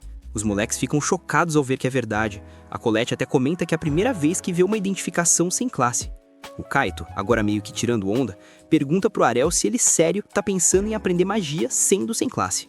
Diz que ele deve ser maluco de fazer uma parada dessas, mas o Ariel só comenta que essa situação é familiar pra ele. Naquele momento, a carroça para do nada, com um rugido muito alto vindo do mato. O Ariel fala calmão que parecia um rei troll macho e que o bicho provavelmente rugiu pra eles de algum lugar da floresta. O Kaito se liga na hora, alarmado, dizendo que essas paradas são super fortes, então eles têm que meter o pé o mais rápido possível. Só que o motorista avisa que os cavalos desmaiaram, então eles não conseguem sair dali. A Colette entra em pânico, falando que eles vão morrer, mas o Kaito tenta acalmar ela e lembra que Troll é Troll, e que com certeza eles conseguem fazer alguma parada. O Kaito concorda, dizendo que Trolls são enormes e se movem devagar, então dá pra acertar eles. A Kufa diz que dá pra vencer se eles se unirem, então eles têm que trabalhar em equipe e usar todo o poder pra derrotar o Rei Troll. Depois de uns segundos, um Troll gigante aparece na frente deles e a Colette se assusta na hora. O Kaito dá um gás nela, dizendo que eles dão conta apesar do tamanho. Mas quando o Troll chega perto, o verdadeiro Rei Troll afasta ele com um tapão e os moleques piram ao ver o quão gigantesco o bicho era de verdade. As meninas tremem de medo, falando que não dá, e o Kaito admite que eles não têm chance contra essa coisa. Mesmo assim, ele cria coragem para encarar o Rei Troll, falando que não vai perder sem pelo menos tentar. Ele tenta dar um dano, usando toda a mana para lançar uma bola de fogo poderosa. Infelizmente, isso não faz nem cócegas no Rei Troll e só deixa ele mais puto. O Kaito entra em pânico por ter ficado sem mana, mas enquanto ele chora, o Rei Troll some na frente dos olhos dele no meio de uma explosão destruidora. Eles ficam totalmente confusos porque o Troll simplesmente virou cinzas, sem eles terem feito nada. Nessa hora, o Arel comenta que devia ter se segurado mais, porque aquilo com certeza foi exagero. O Kaito se toca de que foi ele quem lançou aquele feitiço, e a Colette comenta que a explosão é magia vermelha de nível supremo. O tipo de magia que só um mago de alto escalão usa. Enquanto os moleques tentam processar o que acabou de rolar, o Arel decide usar magia nos cavalos, ajudando eles a se recuperarem rapidinho. O motorista agradece, dizendo que ele salvou a vida dele de novo, mas o Arel responde que gostaria de ver do que ele é capaz na próxima. O Kaito chega voado no Arel para se desculpar por ter sido mó grosso, dizendo que não fazia ideia de que ele era um grande mestre. O Arel esclarece que não é mestre, mas o Kaito insiste, dizendo que quer aprender com ele para virar um mago incrível assim. O Arel mostra a identificação sem classe de novo, mas nenhum dos moleques acredita agora, e a Kufa até garante que o documento dele deve ser falso. A Colette deduz que ele deve ter um motivo para esconder quem ele é de verdade, e isso faz o Kaito achar ele mais genial ainda do que pensava. O Arel tenta explicar que é sério, que ele não tem classe, mas é inútil. Na moral, o motorista só segura a risada e avisa que eles já estão indo para a Cidade da Magia. Depois de 2 dias, o Kaito avisa o Arel empolgado que Erzbel, a Cidade da Magia, tá ali no meio do lago. Assim que chegam na cidade, o Kaito corre em volta do Arel e diz que ouviu que a ponte se mantém por causa de magia, o que combina perfeitamente com uma cidade mágica. Tanto a Kufa quanto a Colette ficam boladas ao verem que o Kaito, que é mó metido, agora tá agindo como um cachorrinho obediente. É um choque de verdade ver ele assim. E por mais que o Arel e a magia dele sejam impressionantes, as meninas acham que o Arel jogou um feitiço no Kaito pra fazer ele se comportar daquele jeito, então elas decidem ficar pra trás e observar pra confirmar. O Arel já sabe que tem um mal-entendido chato rolando, mas não tem o que fazer. Por enquanto, o Kaito pergunta se ele vai fazer o exame de admissão para magia vermelha, mas o Arel nem sabia que o instituto era dividido pelo tipo de magia. O Kaito explica que o Magiscript, o vocabulário e a gramática são diferentes dependendo do tipo. A Kufa comenta que ela vai para a escola de magia azul e a Colette diz que vai para a de magia verde, mas está muito nervosa. O Kaito avisa ela para não reprovar no exame, senão ela vai ser mandada de volta para o interior. A Kufa logo dá um toque nele, falando que o mesmo vale para ele, defendendo a Colette. O Arel, por outro lado, só pensa nos exames esperando que não o rejeitem na hora, como rolou na Cidade das Espadas. Ele decide ir com o Kaito fazer o exame de magia vermelha e vai no balcão de recepção preencher e entregar o pedido. Apesar da preocupação dele, a recepcionista aprova o pedido, mesmo depois de ver que ele não tem classe, dizendo que ele tem o direito de fazer o exame independentemente. Ele fica meio surpreso, porque esse lugar é completamente diferente da Cidade das Espadas. O Kaito leva ele para o campo de testes, falando que ele vai passar de primeira. O moleque passa no exame depois de lançar uma simples bola de fogo numa armadura. E por mais que ele esteja super feliz, um rapaz loiro tira a onda dele, dizendo que todo mundo tá fazendo essa bola de fogo básica, o que é ridículo. O supervisor se surpreende ao ver que esse moleque loiro já é um mago de classe avançada na idade dele. O Arel pergunta se isso é maneiro, e o Kaito diz que só um verdadeiro prodígio consegue receber uma bênção de classe avançada na hora, o que significa que ele pode entrar direto no curso de elite. Por mais irado que isso soe, o Arel só lembra do pai, e pensa que até gente assim pode acabar virando um velho no mato. O garoto loiro pergunta para o instrutor se ele pode destruir o alvo com as chamas dele. Depois de receber a permissão, ele lança um feitiço de erupção poderoso. O Kaito fica chocado ao ver aquele pilar de fogo, mas diz que ainda não se compara com o mestre dele. O estudante fica puto na hora com o comentário, então pergunta se o mestre do Kaito tá no mesmo nível que ele. O Kaito afirma, mas antes que ele comece a se exibir, o Arel dá um tapa na cabeça dele para parar. O garoto loiro ri e diz que o mestre do Kaito aparentemente sabe reconhecer talento quando vê, porque simples feiticeiros iniciantes nunca conseguiriam derreter metal com as chamas como ele fez. O Arel só pede para ele virar e olhar direito, e o moleque logo percebe que o metal da armadura não derreteu com o feitiço de erupção dele. O instrutor explica que o alvo é de mitril, criado pela Escola de Magia Amarela, então não vai derreter facilmente assim. Os outros alunos ficam de cara ao saber disso, porque o mitril é um material mais duro que qualquer outro. O Kaito aproveita para tirar onda do garoto loiro, dizendo que toda a marra dele voltou contra ele. Justo quando ele tá para se gabar sobre o mestre, o Arel dá outro tapa na cabeça dele e pede para ele sair dessa parada. Quando chega a vez do Arel, o garoto loiro avisa que espera ver algo impressionante depois de tudo que eles falaram sobre as habilidades dele. O Arel lembra que ele não falou nada e depois de outro tapa na cabeça do Kaito, avança para usar a magia dele. É a primeira vez que ele lança a magia em mitril, e como pode não ter outra chance, decide dar o máximo. O Arel lança a erupção mirando na cabeça do alvo, mas o ataque parece tão pequeno que deixa todo mundo confuso. O garoto loiro ri rapidinho, dizendo que ele só fez uma coluninha fina de fogo que durou 1 segundo, o que é mais ridículo ainda. Ele assume que é só isso, mas o Kaito sabe que o mestre dele nunca falharia. Assim que ele fala isso, a armadura de mitril derrete completamente em 1 segundo, e todo mundo fica de queixo caído. O garoto loiro assume na hora que ele trapaceou, porque erupção não consegue derreter mitril. O Arel concorda e esclarece que não usou feitiço erupção de verdade, e sim uma técnica que ele mesmo aperfeiçoou, comprimindo o alcance e o tempo de ignição da chama. O moleque não consegue acreditar que ele criou a própria magia, mas o Kaito tá orgulhoso do mestre, dizendo que vai provar que é digno de ser aprendiz dele. O Arel simplesmente vaza, avisando que vai pro próximo lugar de exame. Lá, ele encontra a Kufa, que passa no exame de admissão depois de lançar uma bola d'água. Ela fica claramente confusa ao ver ele ali, mas o Arel não dá explicação nenhuma e só lança um feitiço de lâmina de gelo, destruindo outra armadura de mitril totalmente. Sem falar nada, ele vai para a escola de Magia Verde, mas encontrar a Colette chorando do lado de fora. Ela explica que tá tão nervosa que nem consegue mexer as pernas e que nem terminou de se registrar. A Colette admite que fica totalmente inútil quando os nervos dominam e que os amigos sempre ajudaram ela até agora, mas dessa vez ela tem que fazer o exame sozinha. Ela pergunta pro Arel como ele lida com os nervos, mas ele se dá conta de que nunca esteve nervoso, apesar de ter tido vezes em que não conseguia mexer o corpo direito. A Colette explica que as pessoas geralmente ficam nervosas quando têm medo de fazer besteira. O Arel pergunta se ela passou a vida toda sem errar uma vez sequer, mas a Colette responde que é o contrário, que ela sempre erra, e é justamente por isso que ela quer evitar. Ele claramente não entende e diz que ele não é diferente, já que ele também falha e perde toda hora, então ele não entende por que ela tem tanto medo disso. Tá claro que a Colette também não entende ele, então o Arel diz que, no geral, a vida de ninguém é arruinada por cometer só um erro. Afinal, isso é só um exame de admissão, então não vai matar ela nem nada, mesmo se ela reprovar. A Colette fica sem palavras por um momento com a lógica dele, mas aí ela se toca de que ele tá certo, e que se errar não vai custar a vida dela, ela sempre pode tentar de novo. Assim que ela entende a parada, agradece o Arel e diz que vai dar o máximo. O Arel fica amarradão de ouvir isso e pergunta como funciona o exame da Escola Verde. A Colette explica que é super simples, é só fazer um moinho de vento girar com magia lá no campo de treinamento. Com isso na cabeça, o Arel vai com ela pro campo de treinamento e lança um feitiço de tornado que acaba destruindo o moinho inteiro. Todos os alunos ficam impressionados com essa demonstração de magia e a Colette não consegue acreditar que ele espatifou o moinho assim. Nessa hora, o Arel se toca de que o moinho é feito de madeira em vez de mitril.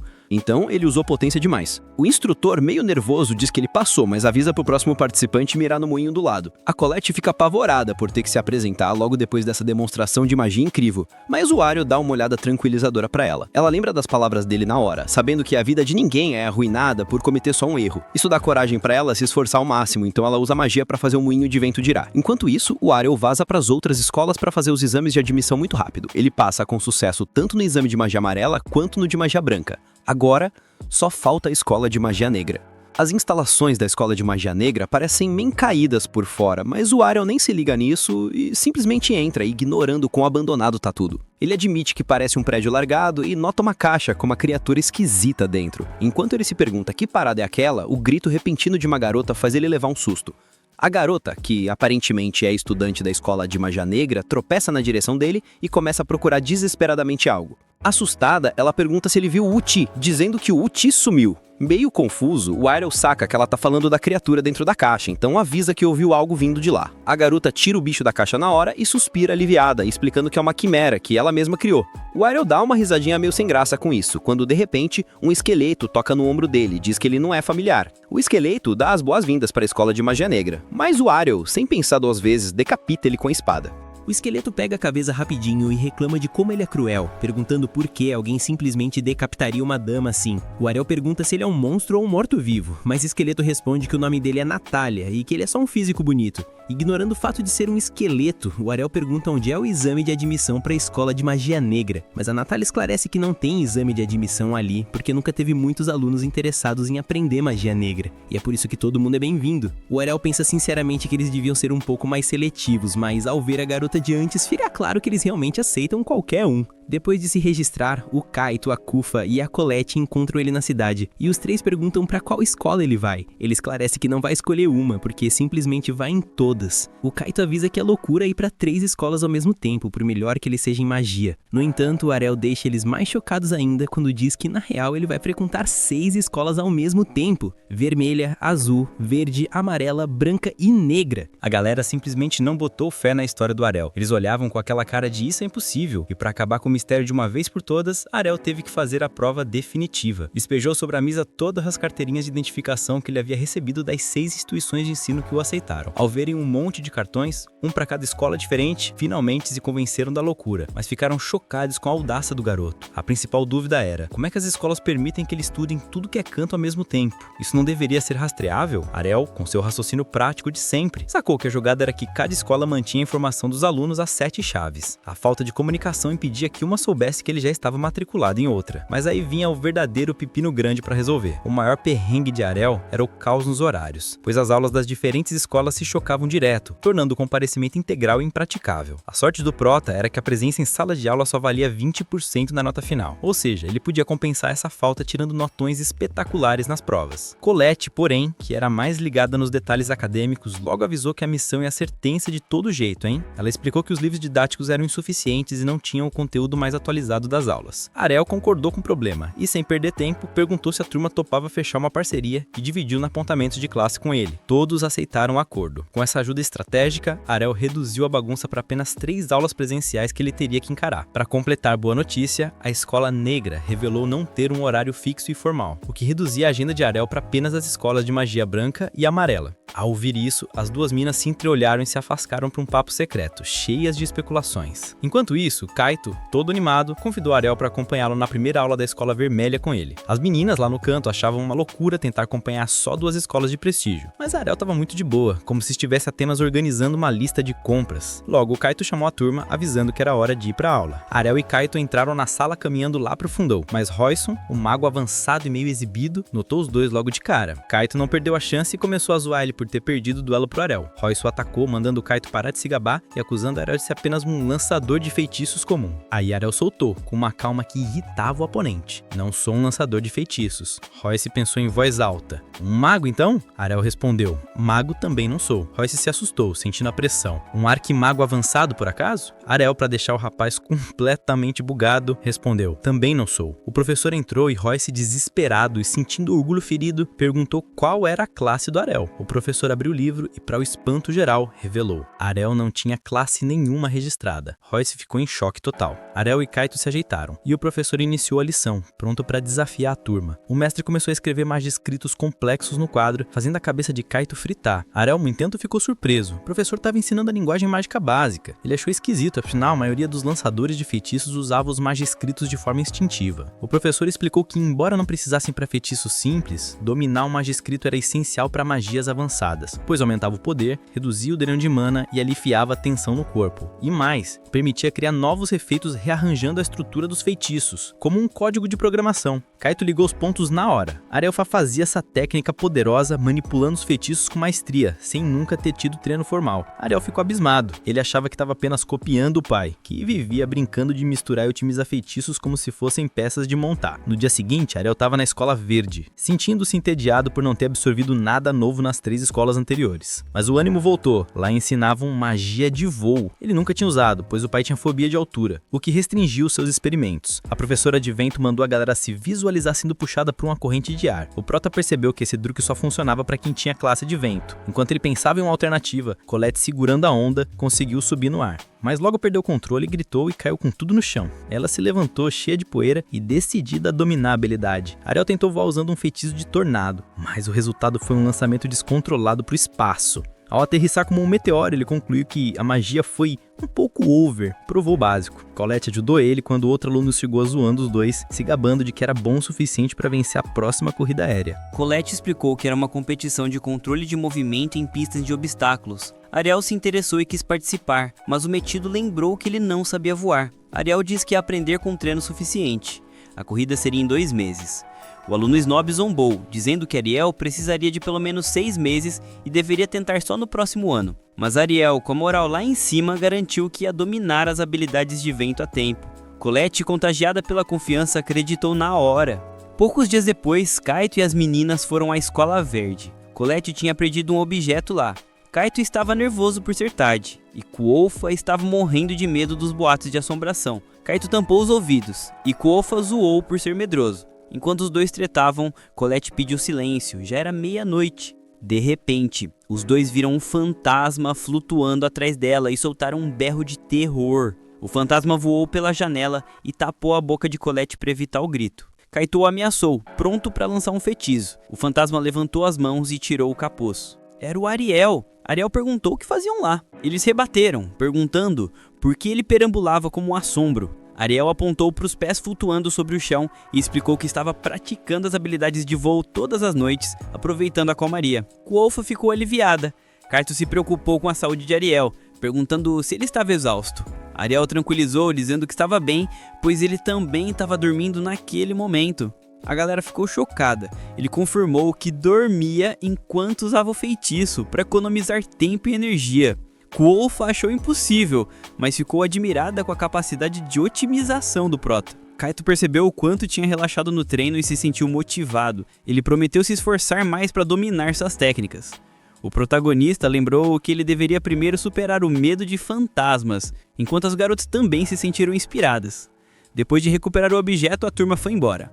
Ariel foi à escola negra. Natália ficou super feliz. Ariel disse que só queria usar a biblioteca. Ele explicou que queria ler todos os livros raros, que não existiam em outro lugar.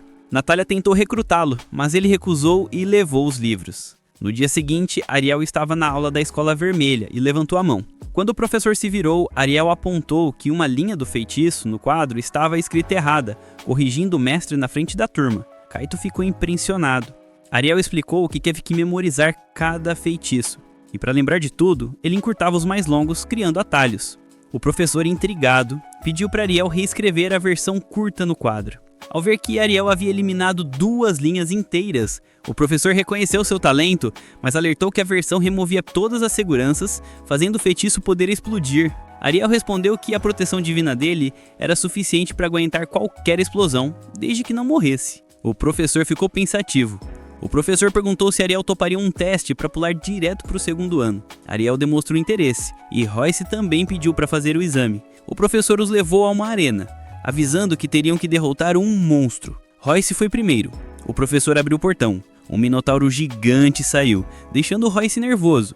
Royce roçou erupção, mas o minotauro era rápido e desviou do ataque. Quando a fera ia atacar, o professor a fez sumir no ar, rindo. Royce se sentiu mal pelo péssimo desempenho. O professor lembrou que a prova era para alunos mais velhos e que o teste era para ele conhecer os seus próprios limites. Royce aceitou a fraqueza e prometeu treinar com afinco. O professor chamou Ariel.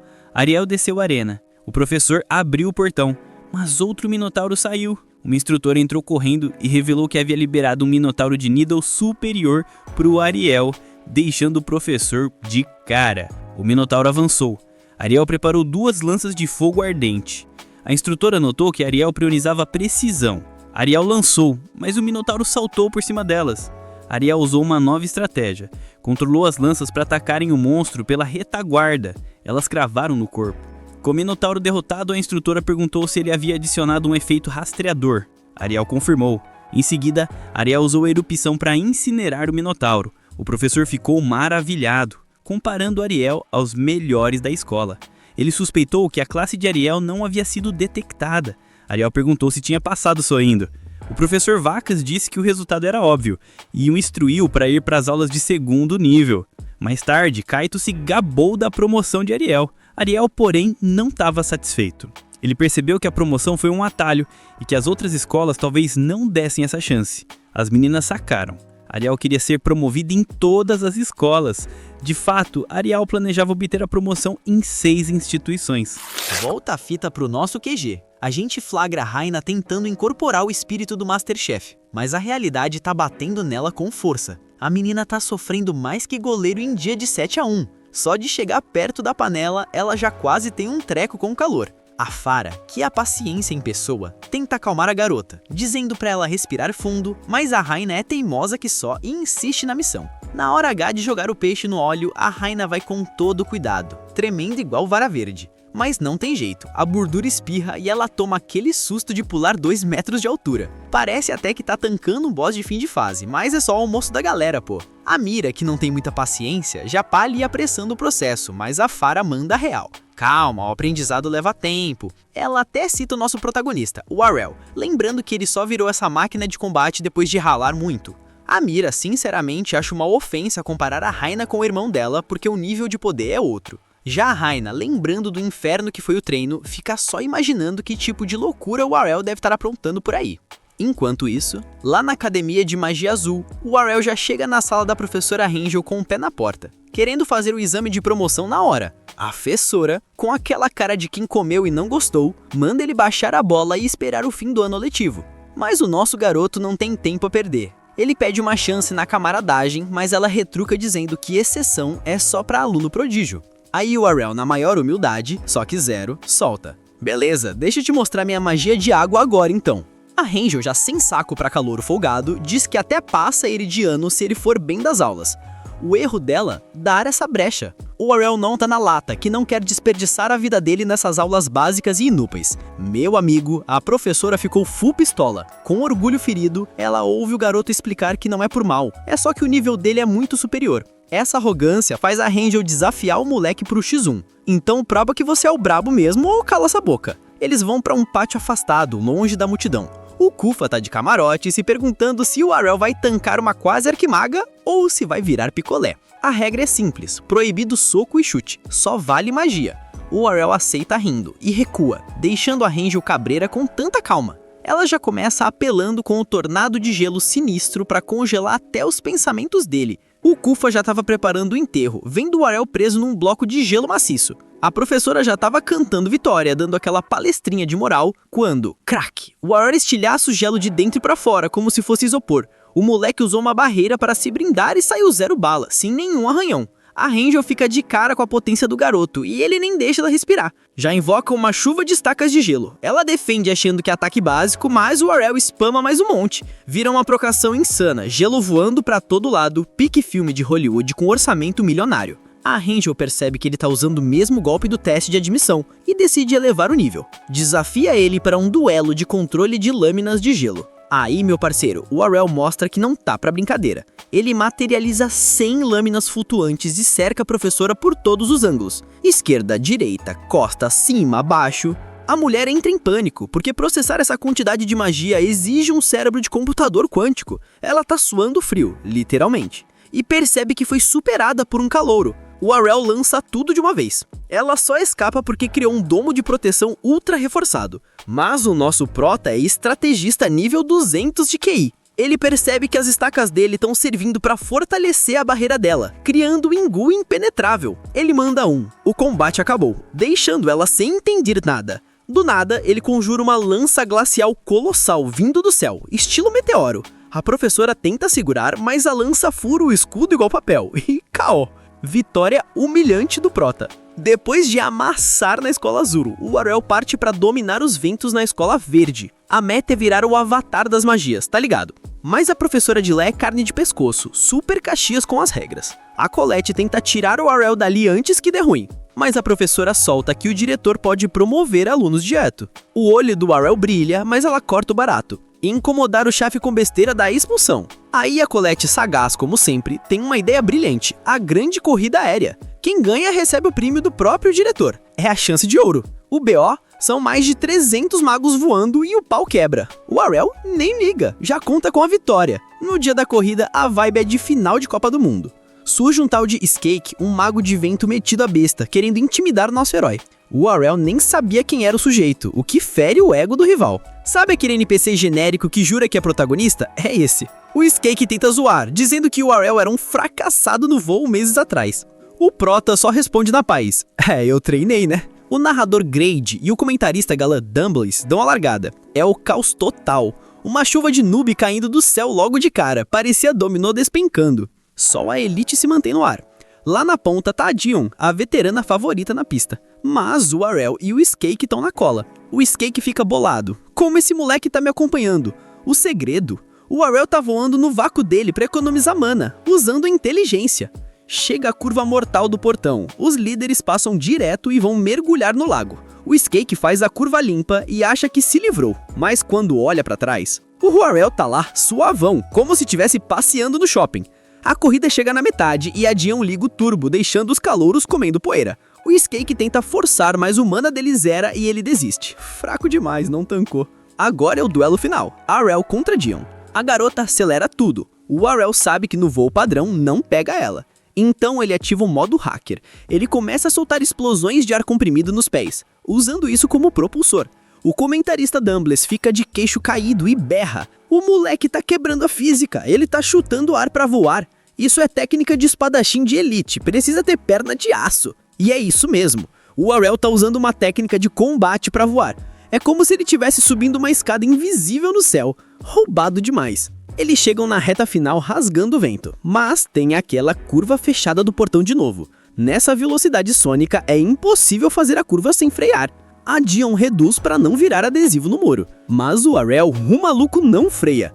A galera na arquibancada já tava tapando o olho achando que ia dar ruim, mas o Arel começa a socar o ar na frente dele, criando uma parede de vento para frear o corpo na marra e empurrar ele para trás. Com essa manobra suicide genial, ele faz a curva no talo, passa pelo portão tirando tinta e cruza a linha de chegada em primeiro. É campeão! A Dion humildona aceita a derrota, o Skake chega terceiro, quase morrendo sem ar. Na cerimônia, o diretor entrega a medalha e o Arel já manda o papo da promoção. Depois desse show, o diretor promove ele pro segundo ano na hora, mas fica com a pulga atrás da orelha. Onde esse moleque aprendeu a voar assim? Mistérios do Prota Pelão.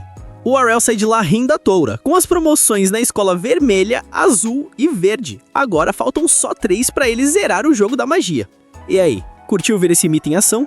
Se você chegou até aqui, comenta parte 10 aí embaixo para eu saber que você é fiel e curte ver o circo pegar fogo. Não esquece de se inscrever, chegar na voadora nesse like e ativar o sininho para não perder a continuação da saga do nosso Mago Supremo. Valeu por assistir até o final, isso fortalece demais o canal. Até a próxima. Rebobina se despede.